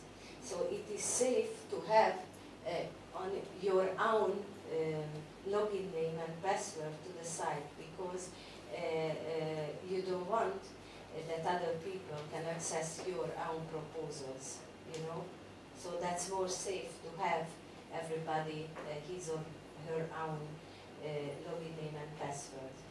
Okay? If the other person from the same institution already registered the name of the institution, so that institution will appear on the system of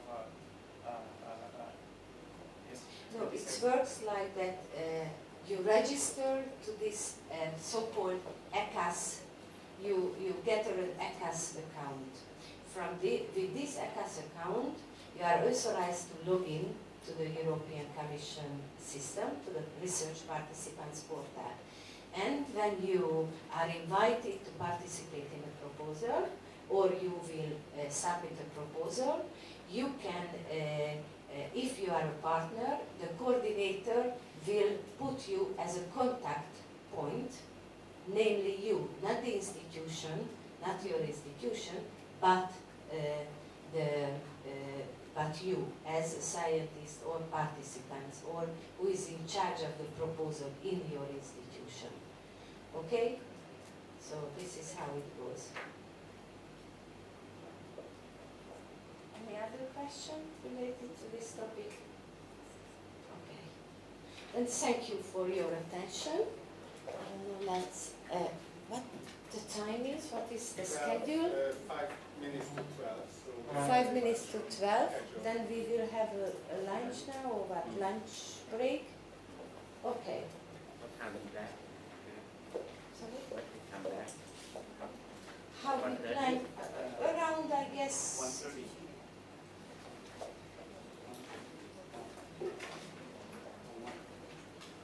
Yeah, we can come back at 1 o'clock. I think it's enough. What do you say? 1 hour is enough for lunch. Okay. Then let's meet at 1 o'clock here. Okay? Thank you very much. Welcome back. So let's continue our Horizon workshop with the consortium forming and partner search. After this, the next presentation will be connected again to practice. Oh, sorry. Nice exercise. But first, after this partner search presentation, I will show you how to compose Horizon proposal itself, how it looks like, and what need to be considered by writing it up. Okay? So first, forming a consortium and the partner search. Why do we need a consortium? Why to form a consortium? So first of all, because it is compulsory, so that's the first reason of doing this. We cannot avoid to do this under the research and innovation cause. So the RIA action requires to have a consortium. But why is it important beyond this? Because you can have, by this set of skills, you can have diversity, you can have synergies between the partners, you can bring new knowledge, and you can build your network, which is not important only for the proposal that will be submitted, but in your future career or possible cooperations, it can bring new knowledge and new possibilities. You can have new resources brought to the consortium, but also the risk is shared if you are more than one in the consortium. So if you are failed, then the risk is shared. That's also important, of course, in research. So what is important? You might remember that we have already discussed it a bit, that the diversity in the composition of a proposal consortium is very important. So first we need universities, we need academia in our consortium, and then we will need some industrial players that will enable to spin off the new generated new knowledge to the market. So the business possibility, of course, will be realized through the industrial sector. This is why you need and must to involve them. Also, there is a basic requirements. That's the minimum rule that the consortia should be implement, and this is that minimum three partners must participate in a consortium from 3 different European countries. That was what we also have mentioned before, that's the basic setup, and further a consortium, an average consortium, contains around between 5 and 8 partners, and can go up to 10, the average size. But of course, there might be a large scale consortium which maybe contains 30 partners, which of course you can imagine that is more hard and difficult to manage also, and to coordinate such a large consortium. So if you are considering to submit one, in the first one, I would suggest to keep 5-7 partners to be involved. The balance of the consortium is also important, so not just in terms of the sectors and the diversity of the sectors, but also the expertise that you bring, because there should be a complementarity of knowledge involved in the consortium. Of course, allocated the tasks accordingly, the scientific tasks according to their right expertise, because that can create a really good synergy, not only during the implementation of the project, but further on.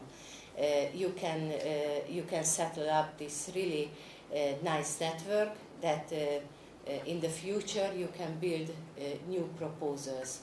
Because when would just go a bit further because that's also a very important topic.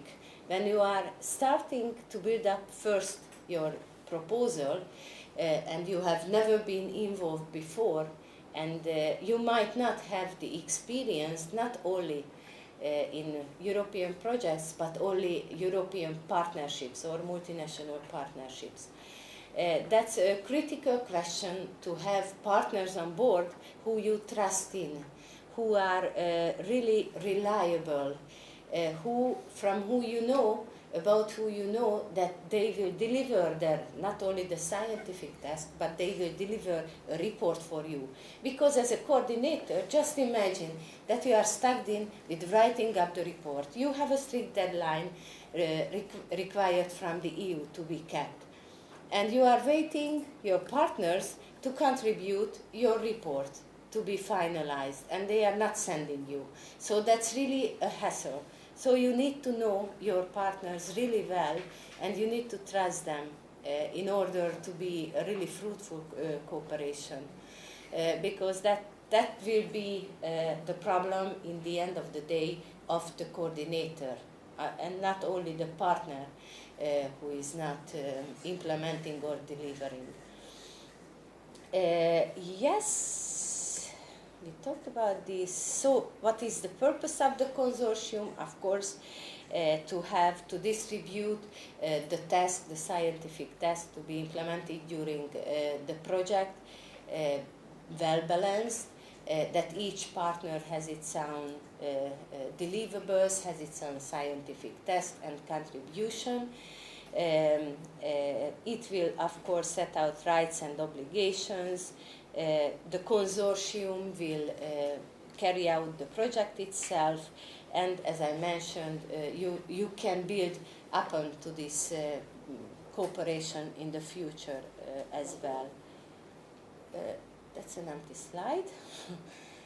So let's see how you can find a project partner, or how you can join to a consortium if you would like to participate. So if you have an idea but not have any partner yet, or if you are open to a collaboration but don't know how to join to a consortium or a partnership, there are several ways to do it. First of all, you should know that some organizations throughout Europe are waiting maybe for you, for your institution, because sometimes they need to have non-European countries in the consortium. So they are just looking for those sites, what I will show you in a minute, looking for their expertise and profile. So it's very advisable to upload your profile there, to be there. Your presence would be or might be your future cooperation possibilities. Okay, so let's see.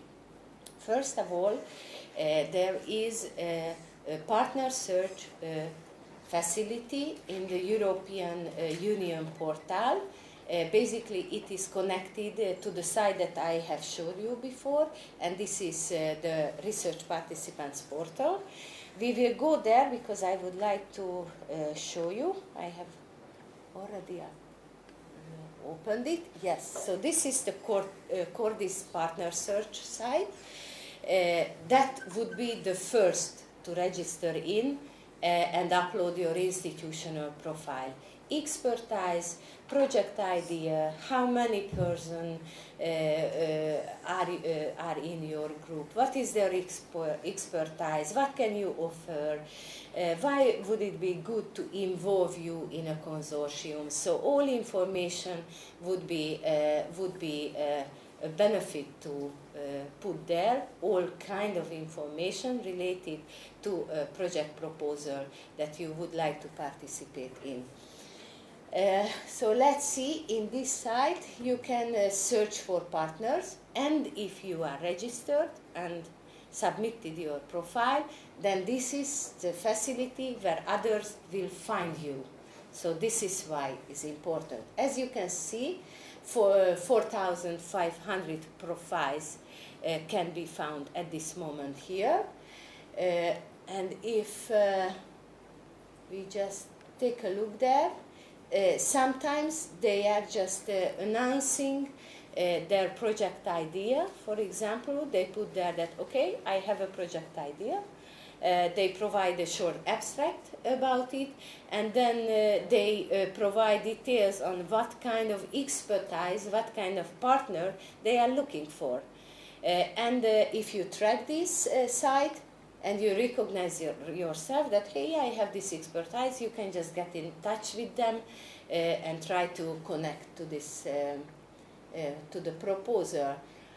Yeah, that's a bit slow, no problem, because it is also important when you are initiating a proposal to check if the certain idea have been already funded by the Commission.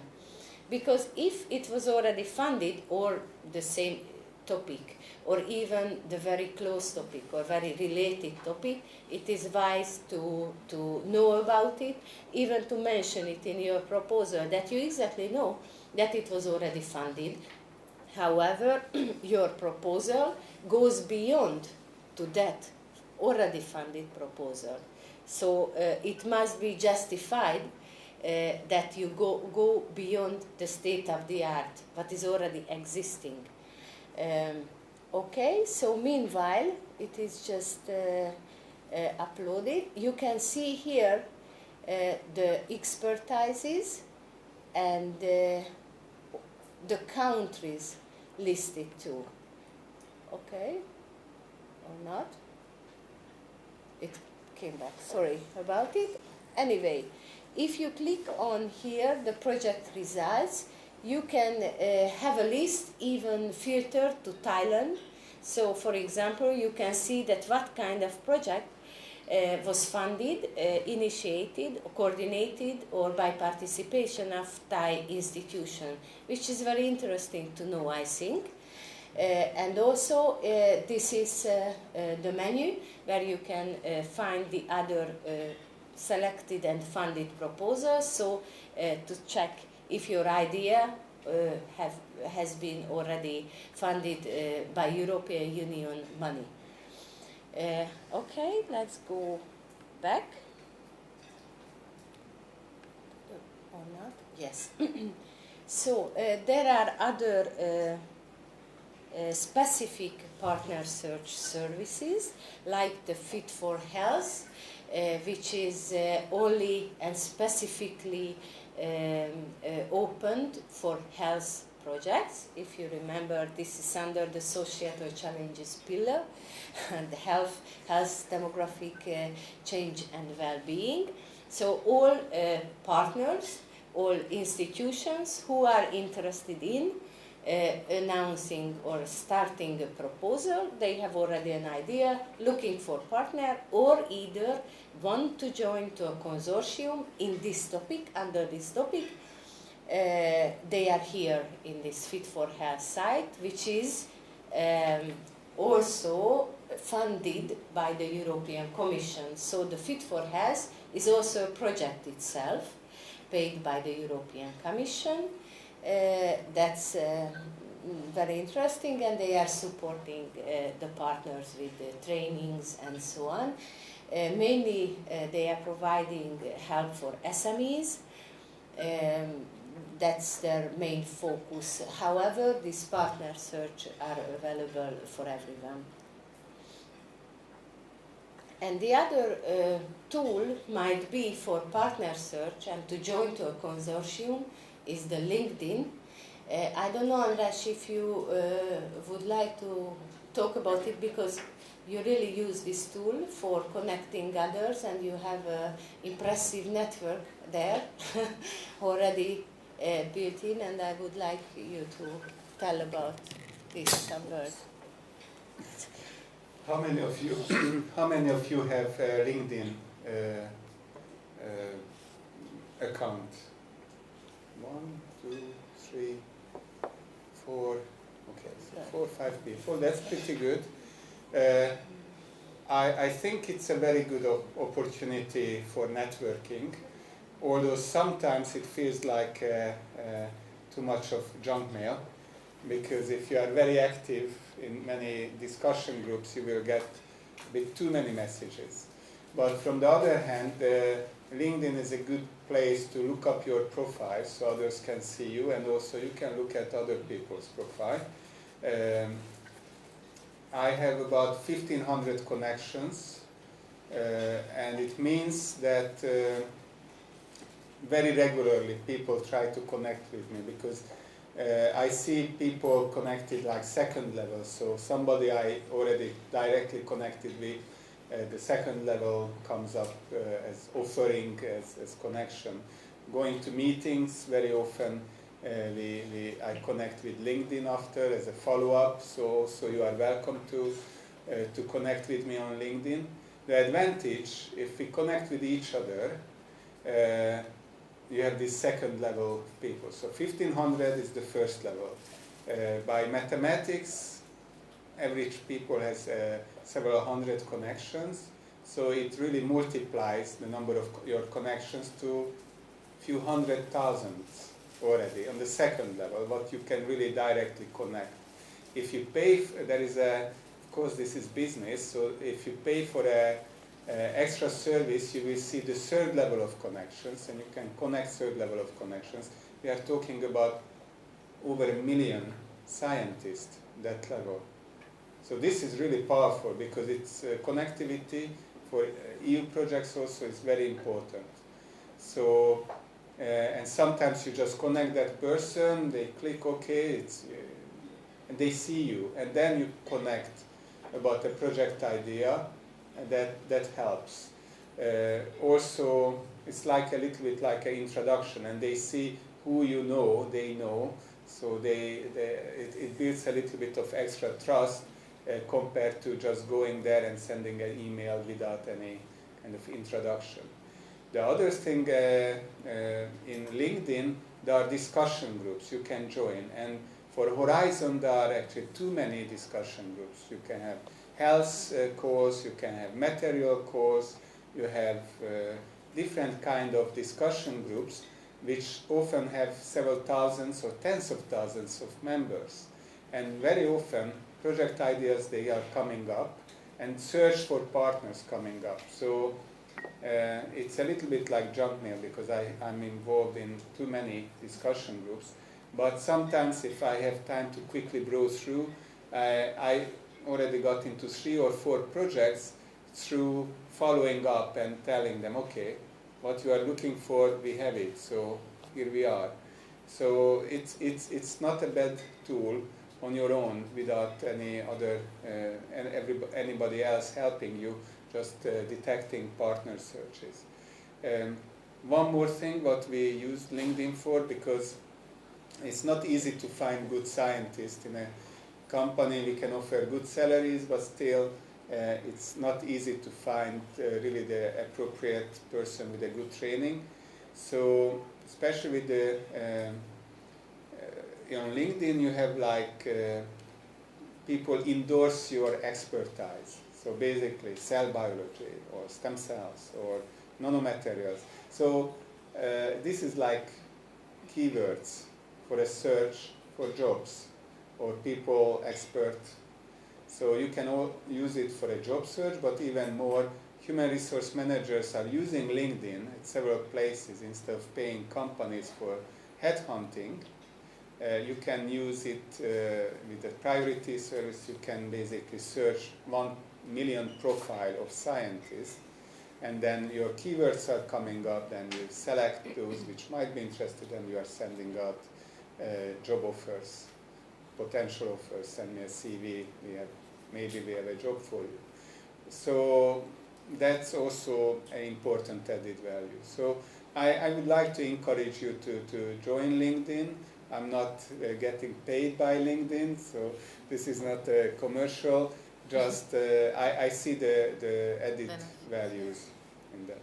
Okay, thank you, András. You just can see some groups that András have mentioned. I just copied some that I joined too. But to go further, there are some other partners who are specifically focused on different calls.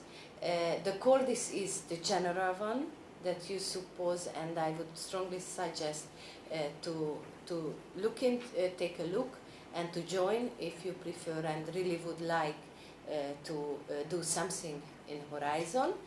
And also there are some other, like the EMI, like for security, like for nanotechnology, for transportation. So your area of interest, you can just find your group, your partner search group to join in. Okay? So why is it so important? For non-experienced players who has not participated before in this project or doesn't have international network. This is the reason of it important, that they don't have many contacts to build a consortium up, so that's really needed. And for experienced players also important, just if they have any special request, for example, that they don't have their the certain expertise in their network, then they also need to track those records and look for other partners to widen their scientific network. So that was about the partner search, and now I would like to talk about the composition of a proposal. I just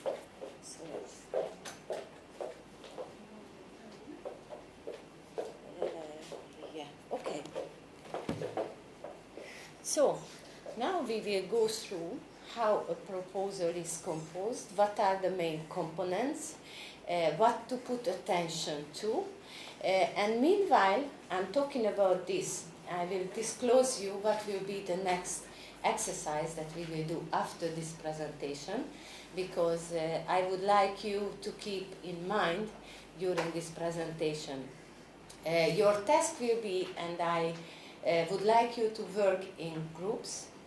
5 people in a group, I think, would be good to have, to come up with a proposal idea and make a sketch based on the requirements that I will show you now. Okay? So please be aware of what I'm saying. It might be boring a bit, but I'm trying not to be very boring. But please keep in your mind and be prepared for the next exercise. I would like to also mention that it's not compulsory to have or to come up with a scientific idea, of course. It can be any everyday stuff, a holiday organization or a family celebration or anything, you know, because if you just think about that's a project too, to know what to buy, where to buy, when to buy, who will you invite it, so you can make an everyday project, okay? So let's see the proposal development. First, how you start. Of course, you need to define your main goals, your ideas, and you will write up an abstract.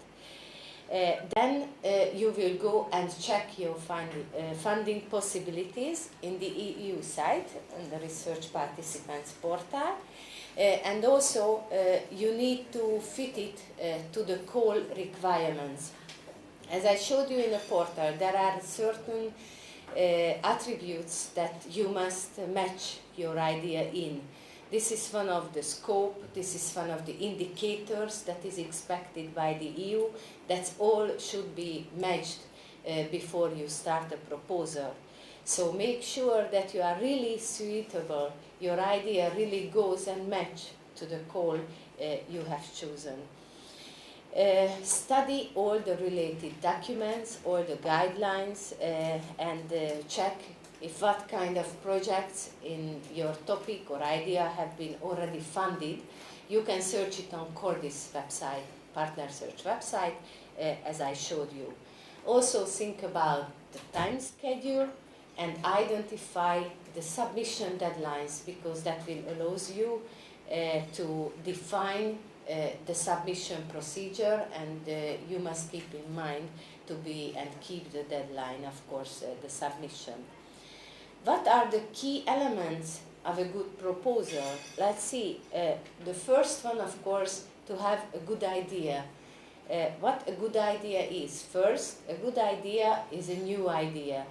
It contains some innovative element and something that goes beyond what is existing and available at the moment of the writing up. So it has the scientific excellence that the EU would like to see. So it's matched with the EU goals, the EU concerns, society concerns, indicators and policy. So it is consistent with the goal of the community. Also, it is well balanced, the consortium, as we have seen in my previous slides. We have discussed that what does it mean, the consortium balance, and is well formulated, so you use the appropriate files, templates, and of course all the formal requirements is matching with the Commission documents. How an application procedure looks like. Let's see. First, it is determined always in the call. All the application procedure and the evaluation procedure and the length of the evaluation procedure is communicated by the Commission in the announced call. So sometimes it is a bit different from others, so always check, don't trust on your pre-existing knowledge on how an evaluation process looks like, because sometimes they have specific requirements or procedures for a certain call. There are two types of proposal form or submission form at this moment. The one-stage proposal, which means that you must submit a maximum 70 pages proposal in one time. So all this must be defined, all the framework, all the work that you will achieve and implement during the proposal. So this needs really at least 3 months to write up. So just consider the timing and check if it is a one-stage or a two-stages proposal, because it's not the same at all. Because a two-stages proposal, first you just submit a 10-15 pages document, which is a short intention and proposal. So the Commission, it needs to be very tough, of course, because you need to attract the evaluators in a very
projects in our big projects. Okay? So this is how we should compose it. Here you can find the template, the European Commission request when writing up the proposal for each work packages. So you see that you must define a work package really in detail.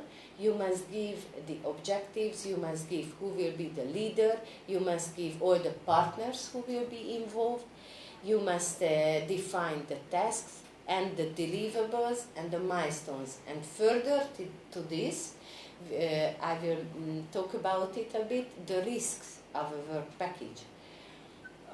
Okay? So, let's see some examples.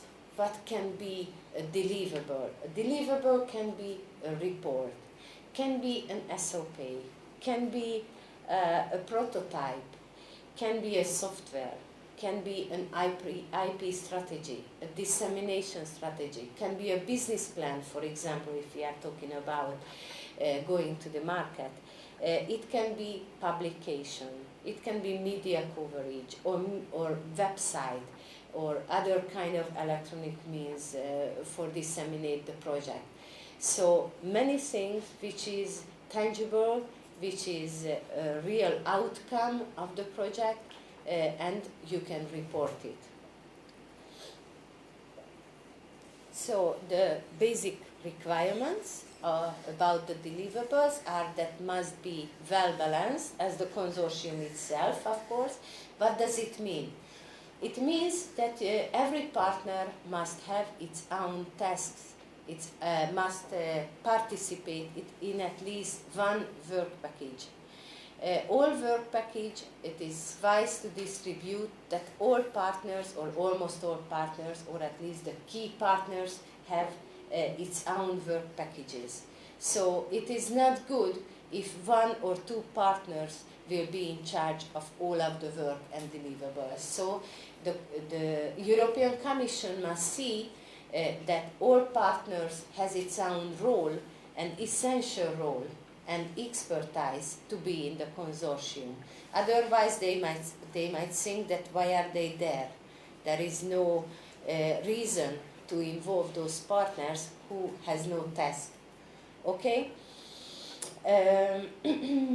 What is important here, that it must be, of course, details and informative, and must give a clear picture of the European Commission, that you as coordinator or partner or consortium exactly knows what you want to do and how you want to achieve. Because it is one thing that you have an idea, but you must prove in your proposal that you also know how to do it, and how will you do in time, okay? And how will you use the resources, your resources, in the best way. As I have mentioned, deliverables has an essential role not only for you as coordinator or consortium partner during the implementation, but also the EC, because they are included in the grant agreement, so they will be control points from the Commission. So when they are about to monitor your project, they will go take a look to the granting agreement. They will identify the tasks, deliverables that you are listed in, and then they will put what you have delivered. So they will check that, okay, deliverable 1, here is the report. Deliverable 2, okay, here is the prototype. Well done. But if something is missing, then you might have trouble. So this is why it's so important to plan carefully what you will report and what you want to report to the Commission. So this is essential. We already discussed. Let's see what a milestone is. So the milestone means control points in the project that help to chart the progress. So those are points where, meanwhile, in the implementation, you can stop for a while, you can evaluate what you have done so far, and you can take a look to the future and see if it is really the right way to go to continue your work. Because if something could not be delivered, could not be realized as you have planned, then you need to change the plan somehow. And this is why need risk planning also.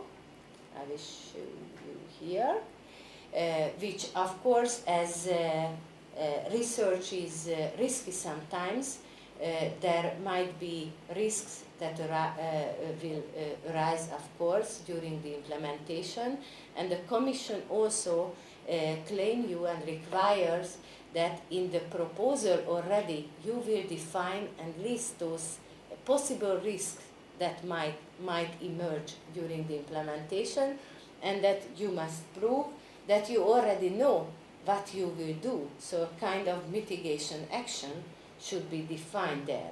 Because if you start and don't know what other route you can take or what other solution you might have, then the whole research and the whole proposal can stop in a certain point.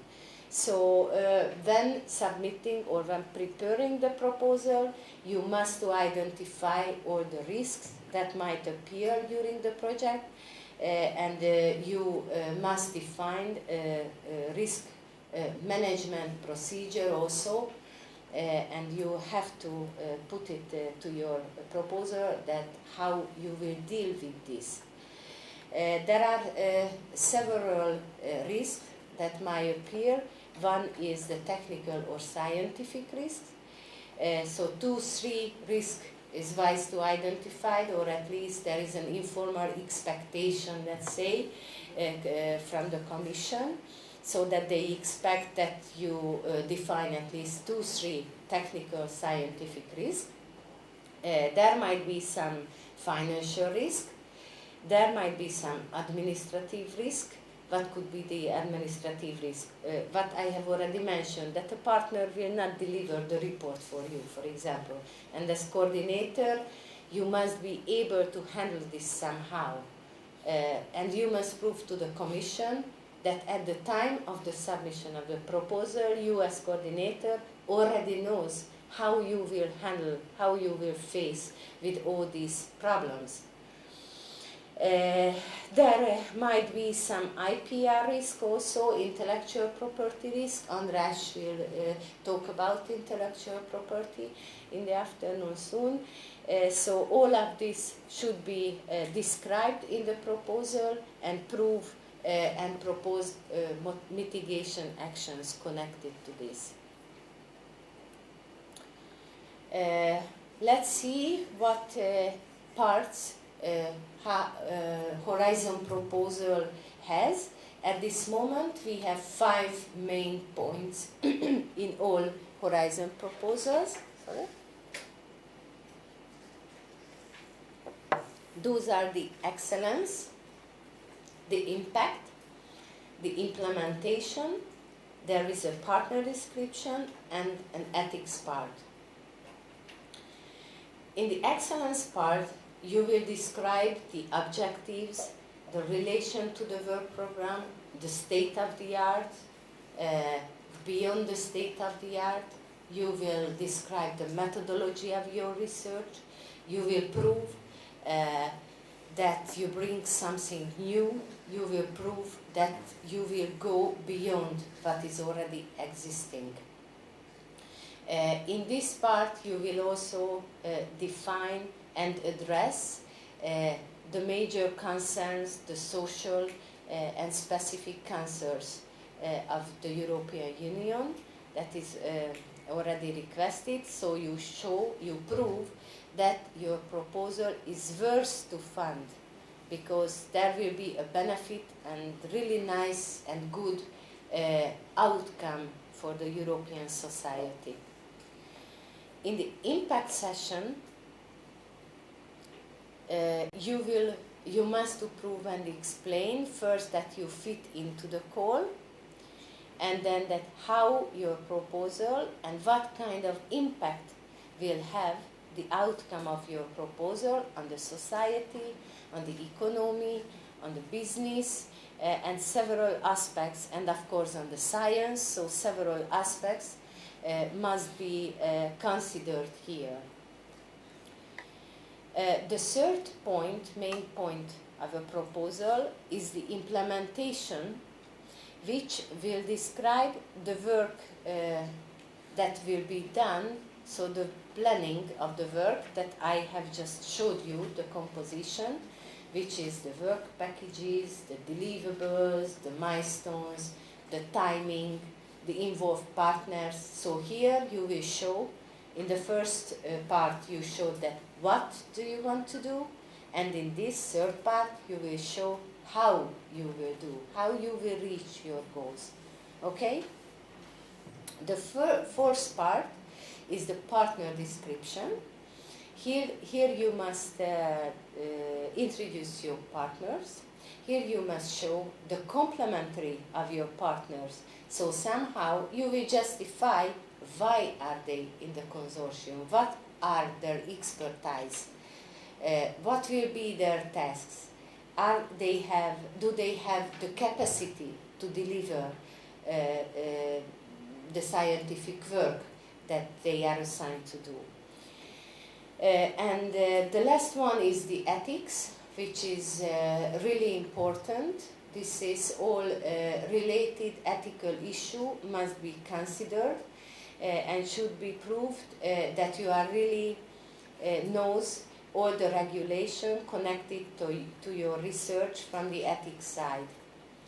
There is a questionnaire, a sort of questionnaire for this, and all ethical authorization also must be submitted if you have already, by the time of the submission of the project, then it's fine if you submit then to prove that you have already have, so you are safe. If not, then only before the commencement of the research work, if the proposal is funded. So just summing up, I just would like to go back to the structure again, just for a minute. If I find.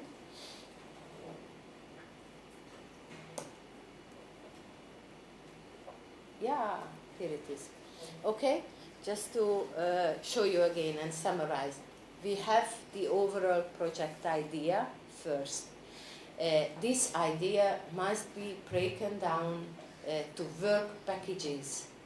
These work packages has to be break down to different tasks, and those tasks should be end with deliverables, in deliverables.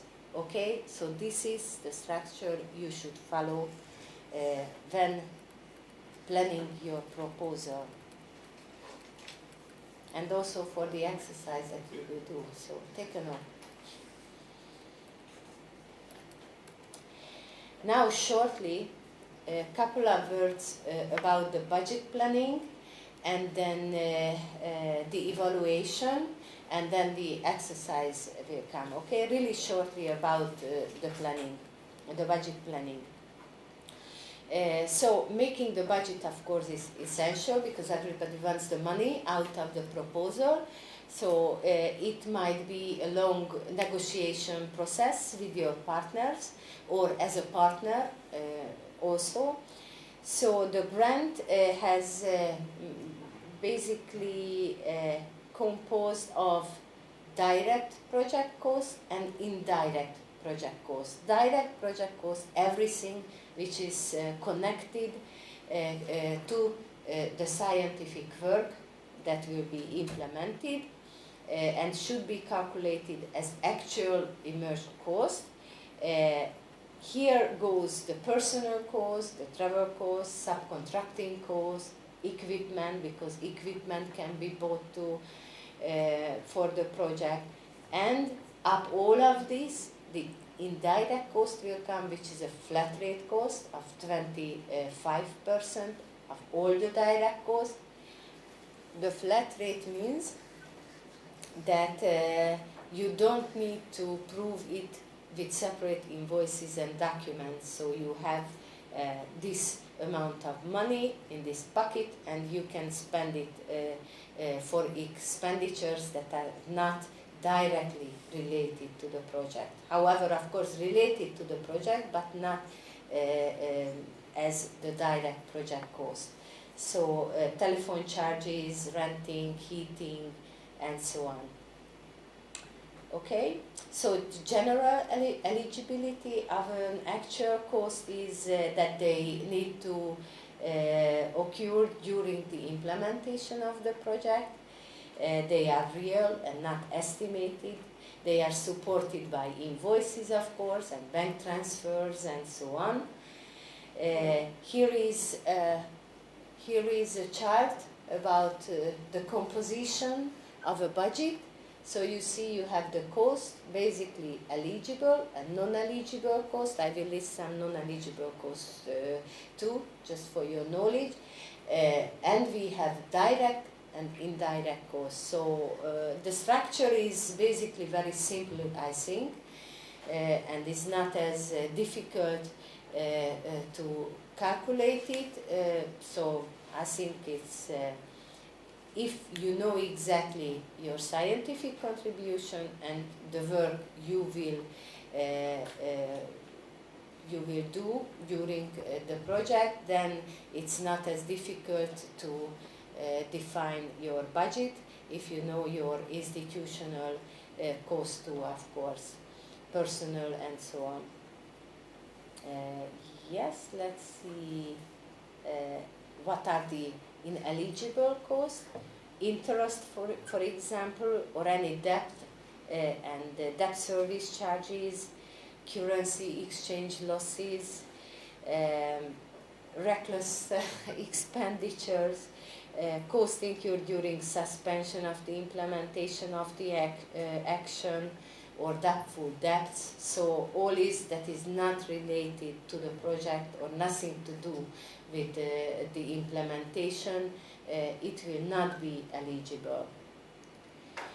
About the reimbursement rates, as I have mentioned, it is very good news that from now, from 75%, the Commission funds and cover with 100% the research actions. An innovation project can get 70%, but it's not concerned of the non-profit organization, because as a university you are also can get 100% in implementation project, and it is 25% flat rate, the indirect cost, as I have mentioned. Do you have any question related to this part of the presentation? That's my question. The composition, how a part B looks like, how it is built up. Do you have any question now? Or we can go. Okay. Okay, so let's take a look to the evaluation of the project. Yes, please? How much the budget for the sample? How much the budget? The average budget that can be requested, you mean? Okay, it's 4-6. Sorry? Sounds good for proposal. Okay, it can be 4-6 million euro for a consortium. That's the average. Some larger scale proposal might goes up to 10 million euros. So this has to be for 7 years? 3 to 5 years, the average proposal, yeah. And it can be, you say, can be cut down by the evaluators? The budget, you mean? No, it's not really the way they are dealing with. If you are submitted a project proposal containing the budget, they are never cut it. They accept it or not. That's the way.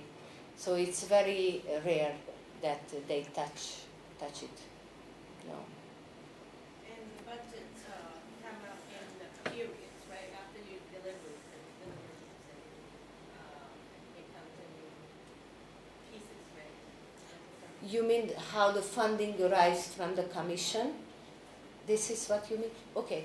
The funding arrives in installments. First, after the signature of the grant agreement, so after 45 days, the European Commission transfer pre-financing to help the partners in cash flow. This is around 60% averagely. However, now they reduced a bit, so it might be expected even to be reduced to 40–50% of the total budget cost. So this will be distributed among the partners, and after the first reporting period, you will submit a cost claim to the Commission about your expenditures emerged during the given financial period, and then they will transfer again another installment of money up to 85% of your total budget, because the last 15% will just arrive after the finish end and the final report submitted to the Commission, and after, of course, their evaluation and acceptance. I would like to mention that 5% is always retained as a guarantee fund by the Commission. It is because of if one partner has a problem going bankruptcy, or any kind of cash flow problems emerge, and maybe stepping out of the consortium and so on, or some other partners be harmed because of this, maybe have some losses at project level. From this guarantee fund, the Commission will pay those losses. So that means that this money will never arrive to the consortium in the end. So that's a common responsibility, let's say, at consortium level. Okay, so evaluation. I would like to ask András to talk about, as he is an experienced evaluator working for the Commission, so he used to be invited to Brussels to evaluate submitted proposals. So he will talk about it in 10 minutes. 10 minutes, wow, good. So, indeed, evaluation is something interesting, and if we would be in Europe, I would suggest to register on the evaluator website, because it's a very good training and they pay for it relatively good money by Central European or Thai salaries, because they're always looking for evaluators. But I'm not sure whether from Thailand they would pick evaluators, although the remote evaluation would be possible, because most of the evaluations these days are remote. So they send out 3–4 reviewers looking at a proposal, and only some of them go to a consensus meeting in Brussels. So that might be. I will try to find out if they, from the project officers, if they would consider Thai experts, and then I will give you feedback, because if they do, that's a very good training also for EU proposal writing, because from other people's mistakes you can learn a lot. Own mistakes is even deeper, but sometimes it's easier to see other people's mistakes than your own. So sorry, it's not a very sharp slide, but the scoring is like a 5-level scoring, and I seldom see anything like 0, 1, or 2, but good, very good, and excellent. If you look at what they say, the proposal addressed the criterion well, but a number of shortcomings are present. That's good, 3. There is no way you would get funded by if you get a 3 somewhere. Very good, the proposal addressed the criterion very well, but small number of shortcomings are present. So, but a number or a small number, and the excellent, the proposal successfully addressed all relevant aspects. Any shortcomings are minor. So if you look at these 3 criteria, okay, what's shortcomings few shortcomings, minor shortcomings. This is very subjective, and unfortunately, it's very difficult to, and there are also half scores, so if you really write something well, you get something from very good to excellent. And with this extreme competition, it really matters. If you get a 4, chances are limited. If you get a 4.5 or 5, and if you get it everywhere, then you can get funded. So the definitions are not telling you too much, because shortcomings, they happen. It depends really on the evaluator. But of course, you can avoid mistakes, and that's very important. In a two-stage submission system, actually they are starting with a few criteria, and then the full proposal have all the criteria. Well, SM instruments from Thailand is not typical, but on innovation actions also there is a weighing. So some, for example, the impact, which is the economic impact, the business outcome, the potential is higher weight. So it's 1.5 times more valuable than, for example, the scientific excellence. So it shows also the intention of EU to give more leverage for the output of the projects. Well, the excellence is based on clarity and pertinence of the objectives, and soundness of the concept. Transdisciplinary is there. So, of course, in some proposals it's easier to show, but even, for example, in biology, if you have a teacher engineering project, then you have biology, you have engineering, material science, you have maybe bioinformatics, you have imaging, and so you can have transdisciplinary elements in these proposals, so you can show it, and you have to show it because it's part of the evaluation. So this is what the evaluators are reading, and they are using it continuously. Okay, all these, which one is addressed, and then they are answering one by one when they write their evaluation report. So these are really core issues, and when you write the proposal, you can do as kind of self-check whether you addressed all of these and kind of underlined or clearly worded it, so they can easily check, okay, that was there. Yeah, I remember it was transdisciplinary, because you just didn't mention, if you just mention the topic, but you don't say transdisciplinary, a very short time for each proposal, it might skip. If you write big letters, transdisciplinary, then they will have it more obviously evaluate it.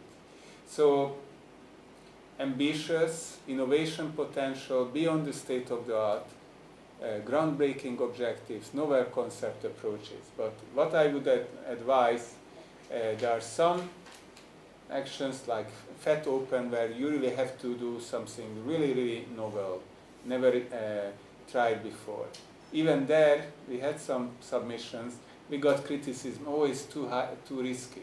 Okay, if it's never been tried before, of course it's risky. And if like 3 evaluators, we had a recent proposal, 2 loved it, 1 hated it. So the evaluators might have a different risk evaluating approach, and unfortunately then there is also a risk factor. But in a regular proposal, I would suggest to show clearly that you go beyond the state of the art, you do something novel, but don't be extremely novel. And don't go far, far beyond where humanity went before, because maybe Captain Picard in those science fictions, they can do and go beyond any frontiers, but if you do it here, you might get a high risk, well, not realistic, and somebody will cut your scores. So you have to keep a balance of novelty and fantasy. And sometimes what's reality for you, because you know that you will do it, because you have preliminary results, might be a bit beyond the tolerance level of 1 or 2 evaluators. So the excellence is extremely important, because the excellence is where you capture the imagination of the reviewer, and the reviewer sometimes is not really from your field. So this is not all the scores, and the threshold is like 3 or 5, but I've never seen a proposal getting relatively low here and passing very well in the other ones. But typically, if you score you down here, you won't get high scores in the other criterion. If they score you maximum here, they are also more tolerant on the impact and other aspects because they implementation, because they feel that this is such a good topic that should be funded. So the impact, if you read the call text, very often I start, okay, read a little bit what's the topic, but also I jump to the expected impact because it's there. And if you don't address the expected impact, then you are in trouble because they are really checking that. So expected impact listed in the work program in the relevant call is a very important issue, and you have to look all these 3-4 impacts. And if your proposal is addressing only one aspect and you feel, okay, this is your call, you might not be at the right spot. So you have to be sure when you put together the consortium that you will have expertise to address all those impacts. Sometimes actually the calls are a bit too broad and too ambitious, and you look at it and you say, well, I have 4 or 5 years and 5 million euro for so much impact. It's not realistic. So there are calls when you see, well, maybe that's a little bit too much. But it's really important to deal with that part. And impact also innovation capacity and strengthening the competitiveness and growth of companies by developing innovations and for market potential. So in EU projects, if you look with a business person eyes or a venture capital investor eyes, these are really superficial business plans. For a scientific expert, sometimes, oh gosh, we have to write so much business output, this is not our field, it's very difficult. So this is somewhere between. For a scientist, this is really pushing the limits of business outcome, but from a business planning point of view, a bit superficial because your data is not so much funded on patents and others, because this is a research project, so you cannot really guarantee that in after 3 or 4 years you will have all these innovations at place and you can really build that business. So it's a little bit shaky, but there is a tendency that you need more and more business impact included. And also impact for business is important, so that's why also it's important to choose companies, SMEs, but sometimes large companies, who might be product developers or end users of the results. Because of course you can say, oh, we will have a product as 10 academic teams, we will make products and all the SMEs will buy it and big pharma. Well, that's in an ideal world maybe, but if you show that you have already in the consortium companies who are partners presumably because they believe in your idea and they want to develop the products, or even you have a big pharma or big end users who also trust you that you will get something useful, that's why they join the consortium, and also they can guide you through the consortium, it's good. If you are not partners, at least it's good to bring them into an advisory board role, so you can show that actually you have partners or you have advisors who will help you to reach that impact, because that gives some credibility for what you are claiming. And environmental, societal important impacts, some of the impact, because also EU is political and it's public money, you have to improve the health or quality of life, many aspects you have to improve for the society. So the environment is important, so you have to show these. In health projects it's relatively easy. Usually you address a disease which has very clear figures, how many people get it, how much it costs economically, like Alzheimer or diabetes, huge costs. So those are easy. In some other topics it's a little bit more difficult to show exactly how much impact you will have on society and whether people will be happier or not at the end. But that's still, you have to think about that and attempt. Well, and then of course effectiveness to get these products and things to the market or get investors is management of IPR. So that's why we'll talk about IPR issues soon, because that's a very important aspect. If you want to get venture capitalists, you might need patents, and how you manage the knowledge then to result in patents, that's important. And also communication and management of data, especially big data, is a major issue now in EU. So there are many impact elements. And actually in the one-stage proposals, the impact, the excellence and the impact are evaluated. And very interestingly, it's like 7 pages. Typically, it's about 1 page of impact is enough, but it's half of the scores.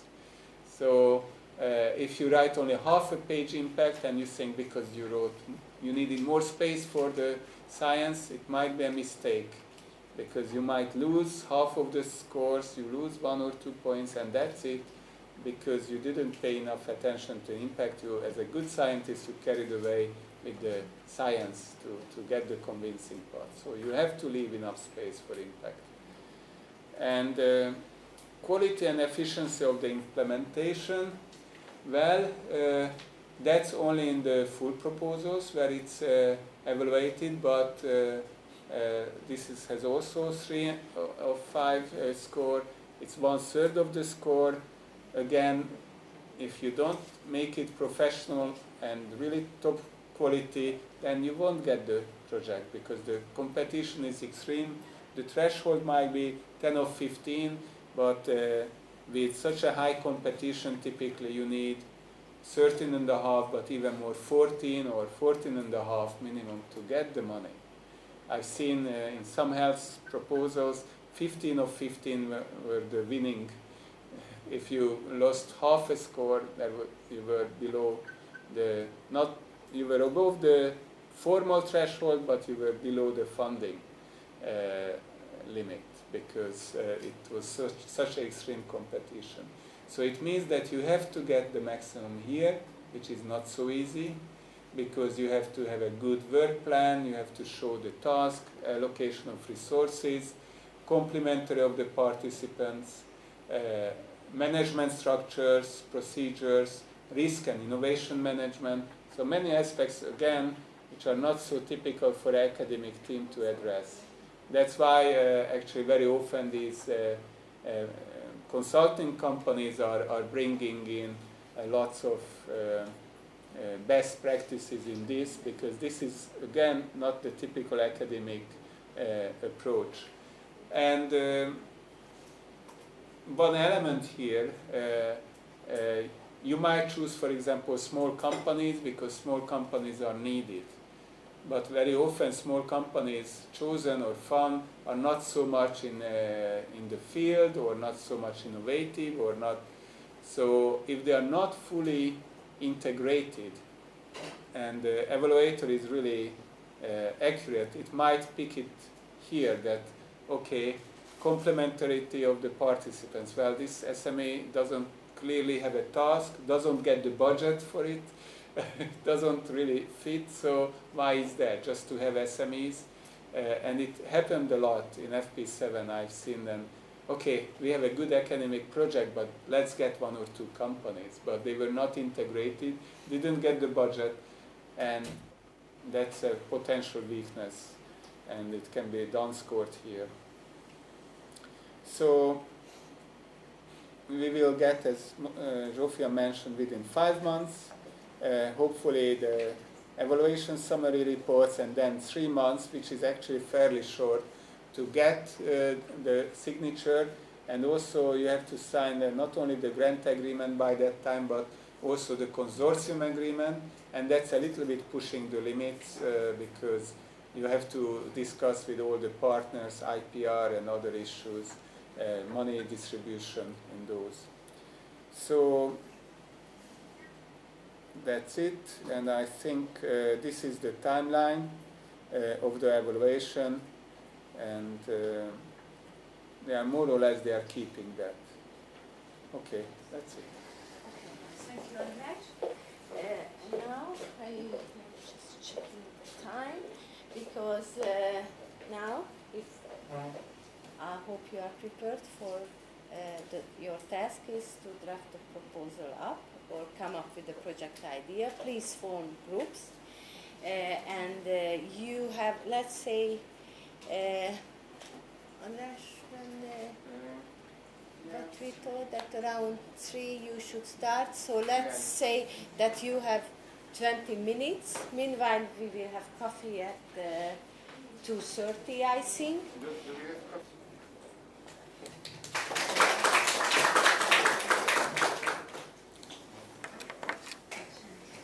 Okay, so what I'm going to talk about is IPR management, and I think it's a very important topic and often neglected to some extent because we have an academic environment where this is not the highest priority, but in fact this could be. Okay, it will come up, good.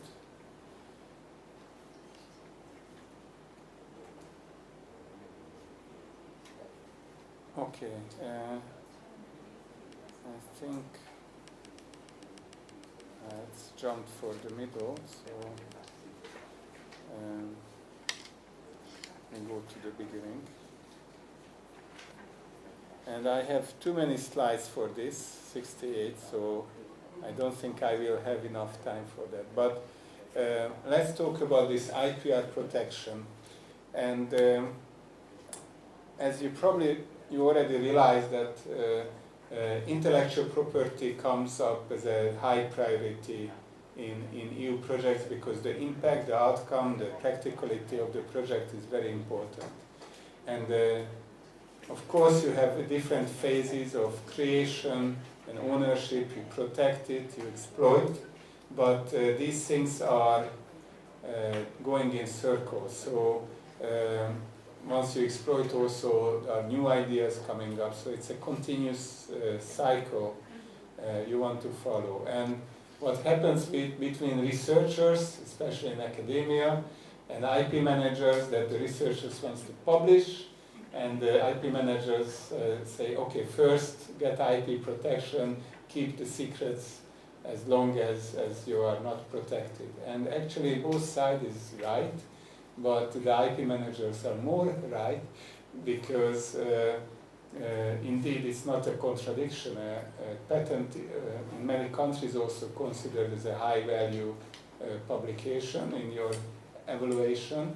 I don't know in Thailand at the moment, but typically you patent first and you publish, and then you give the validation and the publicity in the scientific community to something you patented.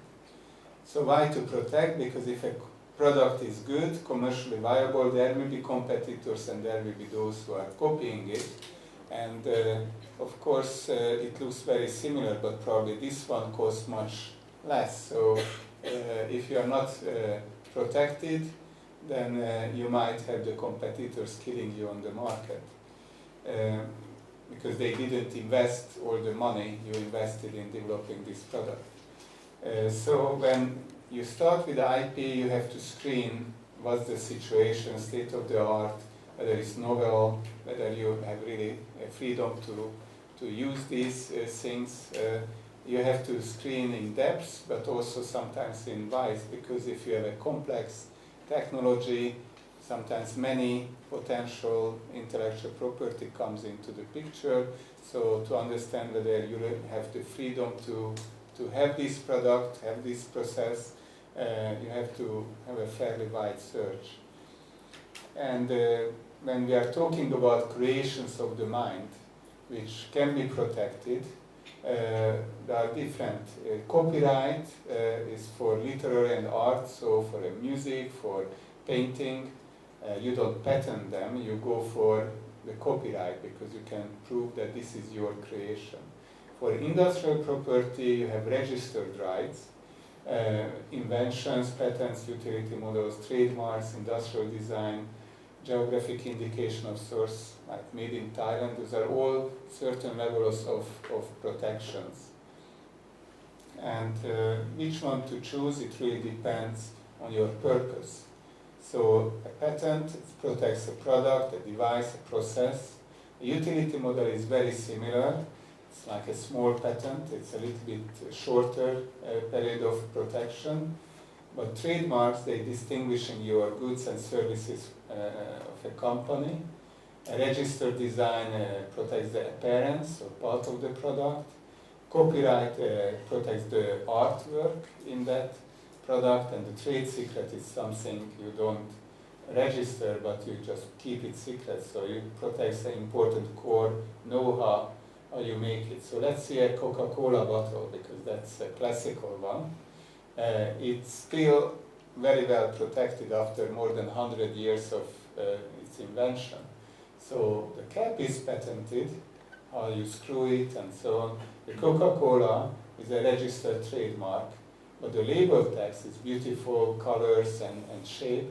It's a copyright, it's an artwork.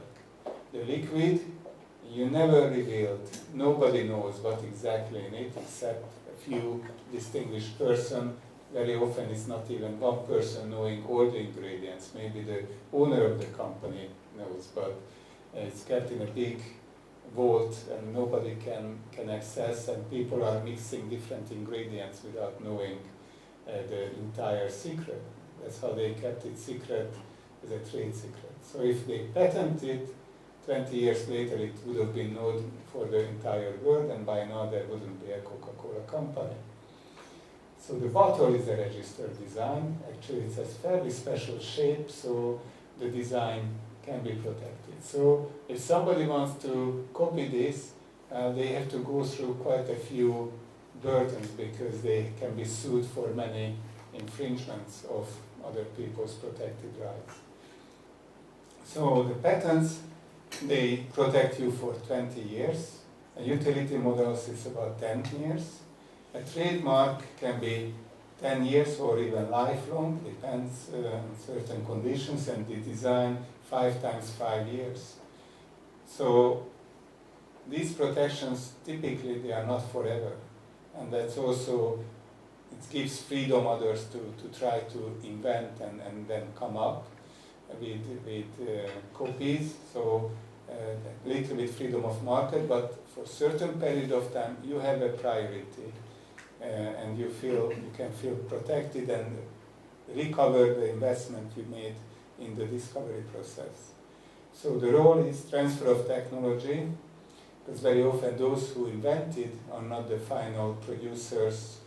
So you can transfer your invention to somebody else who can do it much better on the market.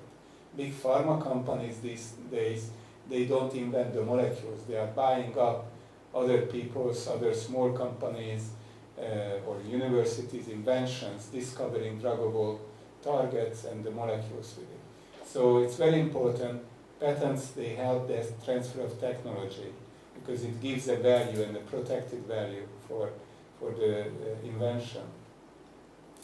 And this is also helping the financing this research and development. And patents strengthen the company's market position and also encourage research into alternative solutions. So if you see there is a patent blocking your way, you have to really think hard and go around. So it also helps innovation in that way. And also promotes the dissemination of new technologies, because by licensing patents, many people, for example in Thailand, if there is a great, very useful technology for Thai industry, you don't want to invent it again, you don't want to invent something similar, it would take years. You just pay a fair price, you license it, and then you start producing right away. So this is a good way to disseminate new technologies. And also it's a good indication of innovative activity in a particular market, how many patents are there, and they also generate new investments, and it's a good motivating force. But despite all these positive things, the reality, only a small part of companies made use of patent system in Europe. So why patenting is not always that popular? That's the reality. That's patent offices, they like to say, oh, patent is perfect. So when you want to patent or actually just do business, you have to look at your invention is new, what is already known in the field, which solutions already exist, why the competitors, who are the competitors, because they can be potential partners, and what they do. So you are watching your neighbors, and you have to be sure that you are free to use, or there is already somebody patented something, so you infringe somebody's rights, so you might be sued and you have to pay. So what's going on in a specific technical field is very important to know. And also, I know most scientists don't search patent registries. You should, because it gives you a very important information on state of the art, and often it's not published information. This is the other way of publication, and it's not on the typical publication sites. But this is often you have lots of technological details written down in the patents, because people are forced to write down certain elements. And also you have to understand if you are free to use a technology, what are the potential new technological areas, who are the key players, and you can get information on the market, on the competitors, on the technology, and also finally you can find potential partners for research or commercialization. So you start the whole process by learning what exists on the field, what's the prior art, and what you have to analyze the market. So if there is a real need for something you want to invent, a new product is needed or not, and you have to make research and development decisions based on that information. So you don't want to reinvent the wheel, you want to develop it further, because that's the way you will have advantage on the market. And licensing is a good idea. If you have a market niche, you can move much faster with licensing than inventing. The good news is that when you use for experiments a patented technology, you don't infringe other people's rights. You have the right to do research with a technology, to develop it further. When you start selling it, marketing it, then you have to be sure that you have the right to do that and you pay appropriately. But doing just research, you have a freedom to do that. So typically research labs, they don't infringe, but the problem of 10 years research, lots of investment, and at the end somebody tells you, well, but sorry, you want to have a product, but this is not going to fly because there are so many patented elements you used. You cannot really put it on the market. So even for relatively basic or applied research, we should start thinking about the end product and then looking at the steps. And if something is really blocked, search and do another way, because it's very sad when after so many years you see that there is a roadblock.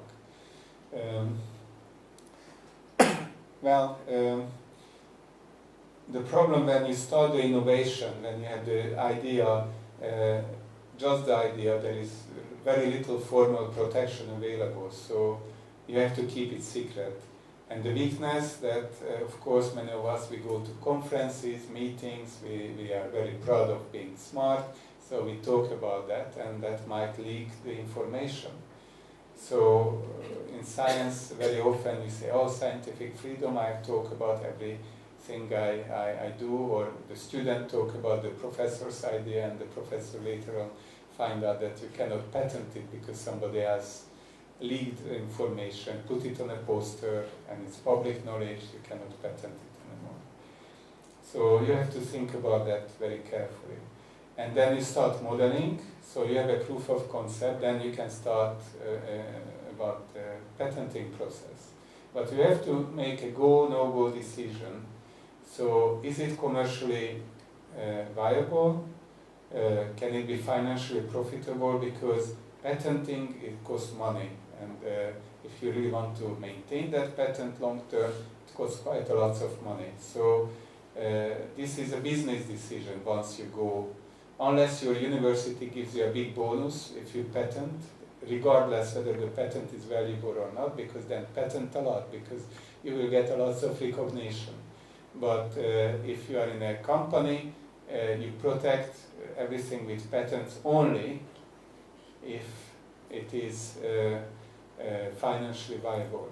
And I must admit also, I had some grants when I had to think about, okay, patenting would be very beneficial because the grant agency wrote down that I have to patent. So I know that some patents won't be viable, but I patented anyway because it was still a better solution to please the grant agency than saying that, okay, we have novelty, but we don't want to patent because it won't bring the money back. So sometimes it's not our fault, we are under pressure, but and it's also difficult to predict sometimes because many patents never been used with the best intentions. They were patented, but that's not an easy field to sell a patent to a third party, sell the rights or license it out. So you looked at preliminary novelty research, novelty search, which is already part of the patenting process. Sometimes you have surprises in that stage because you realize that somebody else somewhere in an obscure place already published or described that. And then you have to make patent, utility model, and you have to save money along the way.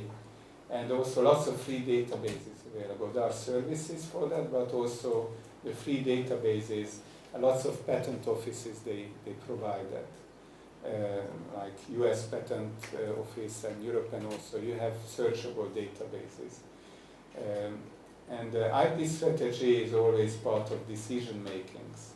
So you have to really understand the novelty of your stuff to decide whether it's patent or trade secret, what would be better. Because if somebody from the final product can really find out what's the novel element in it. So basically taking apart a car and then you see the reverse engineering, how they put it together. That was a good old trick in Japan and many other countries in early years. They took apart American cars and then they were able to produce them because reverse engineering worked. But of course it can be in biology, medicine. You run a HPLC and you see what molecules are in the product. So it means that if you want to keep trade secret, keep everything secret, it doesn't work. People just analyze your product. So then you need a patent to protect. Also secrecy is hard to manage after a period of time. So you have to decide on certain things. You keep it secret or protect. But there are also other decisions. One is, okay, you think that patenting would be too expensive, but you want to prevent others to patent. So you do a defensive publication, which means that you publish, you reveal, so it's not a secret anymore, so nobody else can patent. So, okay, you won't make money out of it, but at least others cannot block you using this technology. So this is a defensive publication. In science, we do a lot of defensive publication without even knowing it, but this might be also a conscious strategy in many cases. And rushing to the market is the other. If you think that you are ahead of others, there is a good market, but you think that it will be difficult to defend your new products because others can come to the same conclusion with other ways, then you rush to the market and you try to harvest. Being the first on the market is always good, then you can get some extra profit. The other way is really to decide between patent protection and trade secrets. So if you patent, you have a good protection against third parties, but there is a cost involved. But you can sell or license the invention so you can make money with it. But it will be publicly accessible. After 18 months, everybody will see your patent will be published. But you have 20 years, which looks long, but actually if you get the patent approved after 10 years, then you don't have so much time. And if you're developing a drug molecule, to the market typically 13 years, sometimes more. So very few years left for the pharma companies to recover the money until these generic companies coming and producing it for a much cheaper price. So that's why it's so expensive, those drugs on the market. The generic companies, they never invested the whole procedure, they just do part of it. And there are territorial limits because patent is for a certain country, a certain region. In America it's much more unified, but in Europe it's country by country. Still, there is some unification, but still there is a territorial limit. And it costs money if you want to cover more territories. So, and only inventions can be patented. So the trade secret is a narrower protection against spying, but in theory it doesn't cost you. Of course, to keep it secret it might cost, but you don't have to pay fees. And the problem is that very difficult to transfer to the third party, because keeping secret and you share it, it's kind of contradiction. And but you can keep the access to this really restricted, so you don't publish your secrets, as in a patent you do. So duration might be forever, so Coca-Cola can keep the trade secret for a very long time. And you know territorial limits because you just keep it secret and that's it, it's secret for the entire world. And any kind of information you can do trade secret. So really patents are for industrial applicable novel things based on innovative activity, and you have to be sure that it pays off at least the application and search fees. Otherwise, it's not a good business. And you have different national, regional, international application levels. So the cost-benefit analysis is always very important because it can be expensive, and the territorial coverage is also a business decision. And some countries, if you apply for patents nationally, then there are two advantages. You are winning a year because you have 1 year from the national until you have to file the international patent. So you have 1 year to do extra research and also to decide whether you want to invest more money in the international level. Sometimes after a year you realize that, okay, other people have better solutions, you don't want to continue with that. And also you have more time for preparation for commercialization, and that can be very important. So you submit a patent, then you can get money, venture capital, fundraising, create a company, spin-offs. So it can be a very important time and not too much time to lose. So the preliminary patentability research and report, some patent offices are offering that. So they do, for a very modest fee, they do a preliminary patentability check. So they can tell you whether it's really worth to submit or not. But of course, patent attorneys, very professional legal firms can help you, and not all of them are equally good, and it can matter, but they are giving very important information.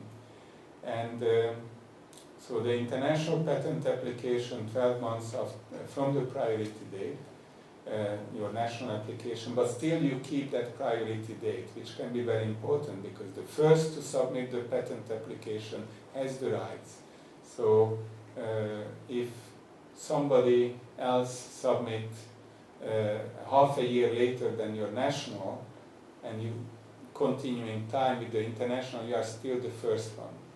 If you don't continue in time and then you change it, you improve, submit again, you might lose that priority. So it's very important. And for countries, well, of course, where you want to produce or where you have access to the market, you want to patent. Even in direct access, so you have distributors, if it's a good market, you want to patent in those countries. Or if there's a country where you can sell the license, then it's a country to protect your inventions in. So it will be published 18 months later, so anybody else can start reading it and reproduce, and you are still not patented. You didn't get the patent that quickly, you submitted a patent application, so actually others can reproduce it, but to protect you against the losses, you have a kind of temporary patent protection. So if somebody really abusing your patent starts selling, you can start suing them, but there won't be a decision until you really receive the patent, and it can be years later. So it's a little bit like frightening away the competitors. You are not hurting them in the first few years because they are not paying money. So it's protection, but not extremely strong. But to increase this protection, in some countries you can have this preliminary injunction, which means that there is a legal court which decides that to protect you, the others, they must stop their use of your already patent application protected technology. It's not a real protection, and if you don't get the patent, then you have to pay. So it can be a risky one, but it can help you to protect your business if you are really sure that you will get the patent. So sometimes it's 4 to 12 years to get a patent granted, and then you have the remaining years of the 20 years. So you have to maintain a patent, so you have to renew it regularly, and it costs you money. And it means that also some patents you don't need. You see already you won't need them, you won't be able to sell them. You just stop paying for them, so you lose the rights. You remove from your patent portfolio those which are not useful. And then to be able to make these decisions, you have to watch your competitors, the trends, and sometimes you have to sue others. You have to enforce your rights. It also costs money, but in a good case it pays back. Sometimes actually you have a very offensive strategy and you attack other people's already patented technologies, claiming that you were before and your patent is prior to theirs, and then you eliminate their patents. And when I worked with Jaron on the cloning patent, they spent several years killing all the other ACT and other cloning patents. They succeeded, but they never recovered the money, probably because the cloning patent was not so easy to license and sell.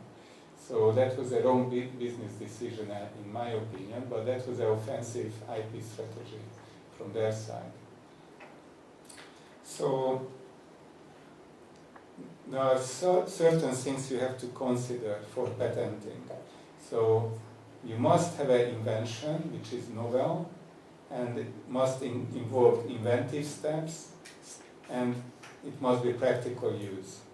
So these are the 4 basic requirements. So for example, product of nature cannot be patented. So you find a material found in nature, it can be discovered but cannot be invented, so it's not new. So for example, herbal extracts as such, you cannot patent because it's product of nature. Molecules in a herbal extract or use of certain usage of herbal extracts, you can get protection, but the herbal extract itself won't be protected. You might have a know-how, you know which season to harvest, when you have the highest efficacy, which part of the plant, or so you can have lots of know-how you won't reveal to others to have a really good quality, superior quality product. But the herbal extract itself is not patentable. So what are not inventions? For example, discoveries, scientific theories, mathematical methods, and the human body and non-separate parts of it. So that's very important to know because it comes into embryonic stem cell and other embryo-related patents that you cannot really patent.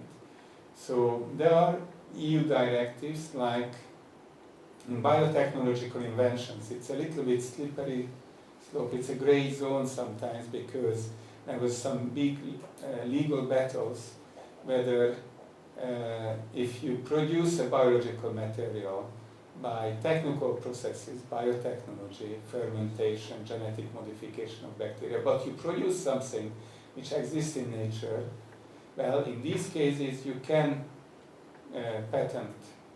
And that was actually some famous big legal battles for years in the 60s, 70s, when the technologies changed the legal system, because it's always a challenge. Also the sequence of human genes, whether you can patent the existing gene or part of it or not. So there are some elements which can be identical to natural elements and still you can patent it. But this was challenged, and I will show if I have time to show how it was challenged, and it's also is changing a lot. But there are some exceptions based on ethical and other considerations like cloning human beings, modifying the germline genetic identity of human beings, use of human embryos you cannot patent if it's for industrial commercial purposes. And also if you cause animals suffering without any substantial medical benefit or veterinary benefit, then you cannot patent these procedures. So, for example, also you cannot patent treatments of the human or animal body by surgery, therapy, diagnostic methods. So this is interesting also because biomarkers can be patented, but for example, a surgical method can be protected in certain ways but not patentable. So patent costs lots of money. So European patent, let's say around 32,000, 35,000 euros. So it's a considerable amount of money. You have to really think carefully whether you will regain that money realistically or not. So some examples, Angelina Jolie and BRCA test. The company Myriad in the US, which are making some genetic testing for breast cancer susceptibility, and they had in 1 year they had a 50% growth of revenues because recent celebrity publicity around breast cancer. So what happened? Angelina Jolie, her mother died from actually ovarian cancer, but she had a gene mutation which makes the mutation makes breast cancer and ovarian cancer prevalence very high. So by age of 45, there is like 40% chance to get it, or 50%, really extremely high. And Angelina Jolie had that mutation, and the BRCA test is to test that mutation. It's available on the market, and Angelina Jolie made the decision to remove her breast. So now when you see Angelina Jolie, actually it's breast implant, not her original breast. And it was a very brave decision, also show that the rich can get genetic information, test, and then act to prolong life. So I think this will be the privilege of the future, that you have information and you can make decisions to prolong your healthy life in certain ways poor people won't be able. So access to that information will be part of your richness. That's why I think e-technology, making information available for patients, cheap and easy, that's very important. But of course, there's a trade-off because information can be false.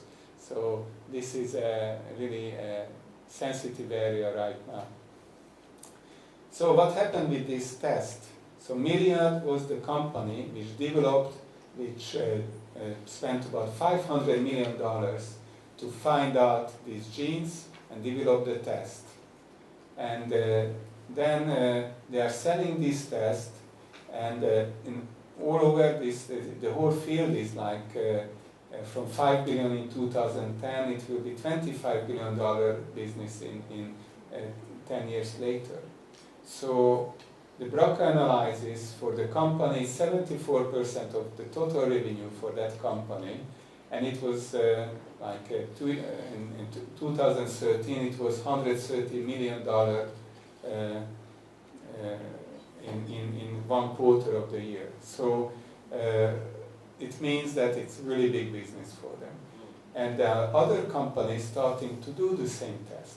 So Myriad sued those companies for years, and finally in 2013 there was a very unique and strange decision in the US, which also, in the US the legal system is that you have a decision and then others follow that decision because the legal system is by examples, so they follow other legals, and this was a high court, so it's a very, very powerful decision. And 7 of the patents on BRCA, they said it's unconstitutional, it's illegal, and invalid, so gone, because naturally occurring human genes are unpatentable because they are products of nature. These were patents granted years earlier, and there are many other patents like that in genetic testing. So there was a decision which made many companies in a limbo who are using those tests and who are patented, invested in those. But the justice also said that the companies can patent composite DNA, cDNA, and other synthetic genetic material, because that's not product of nature. So what happened? So few hours after Gene by Gene and Ambry, those are fighting and doing these services, because Myriad test is $4,000, Ambry was selling for $2,000, Gene by Gene said we will do for $1,000. Well, it's good for the patients, let's say, 1 quarter of the price, but they said they will do this. And there were some other companies, Pathway Genomics, others, who said, okay, we will develop that very quickly. But Myriad sued back, saying that, well, they had 24 patents. Okay, 7 is gone, but 10 of the remaining patents actually covering synthetic primers, probes, arrays, and testing methods are still valid, and the others are infringing those. So right away they sued back. So both sides believe that they won. So it shows really that it's not an easy way. And actually Gene by Gene and Ambry countersued Myriad, saying that, oh, they are dominating the field too much. This is against the federal antitrust law, so you cannot monopolize this field. But probably, yes, they can, because the patent is certain level of monopoly by definition. So those patents are valid, and I don't want to talk about that too long, but it's also interesting to show that pathway genomics and prevention genetics, they right away they said, okay, we are not doing this test, they backed off. So part of the patent is actually to frighten away, and lawsuits, to frighten away your competitors to compete with you. Regardless who will win, Myriad already eliminated 2 competitors just by suing and countersuing. So because of these decisions, we have to also rethink trade secret protection, because especially patents on biotechnology, personalized medicine, diagnostic, has gradually weakened over the last few years because of these core decisions. So it means that if those patents are not strong enough, you have to do other ways of protection, and that's trade secret. So internal trade secret programs are getting more important now, and it is not. It can be many kind of confidential information, but not every confidential information is trade secret. So trade secret must be something confidential which afford you to have a competitive or economic advantage. And I don't want to go too much into details, but you have to make it in a company a trade secret register and a written policy. But it's not only for companies, that's for universities as well. Universities are generating lots of new knowledge, potentially trade secrets. So very few universities I know, but actually Weizmann Institute or American private universities, they are much more advanced in that. They make trade secret registers and written policies. Key scientists are interviewed. You identify information. Actually, the employees, they have to sign that they know. So if they go away with the trade secret, they can be sued. So hopefully they won't do that. And sometimes you can show restricted access, confidential, in an area when the trade secret technology is used. The problem in a university lab, you have students, so you cannot restrict access so much, but you have to think about that. Maybe your key technology, trade secrets, you want to run it by your technician and not by the student just because the student work is cheaper, but actually the well-trained technician might be the person to keep the secrets more appropriately. So patent or not to patent, it's a complex issue. If you can reverse engineer, you have to do patent because trade secret is not useful. And from the other hand, if nobody can see in the final product if the patent was used to make it or not, so you cannot look at the market product that, okay, somebody is infringing my patent, then the patent has little value. Sometimes there are ideas which are not patent protection, like customer lists, business strategies, still you can keep it trade secret. And well, the problem in my experience that venture capital companies, investors, they look at patents in a much higher esteem than the trade secrets. So when you want to make money, then it's not so easy. And in some countries, we have good legal protection system. I still have some good examples, but I think the time is running late. So I don't want to waste too much time just on IPS technologies, which many of you are using. There are issues like the core IPS patent is disputed because Yamanaka patented the technology, but actually 3 months before Yamanaka submitted the patent, there was a Bayer company's researchers submitted also in Japan the same patent or very similar. And Rudy Yanish in the US submitted a patent on the same idea, but in general without demonstration 3 years before Yamanaka. So now Kyoto University selling the patent, and people are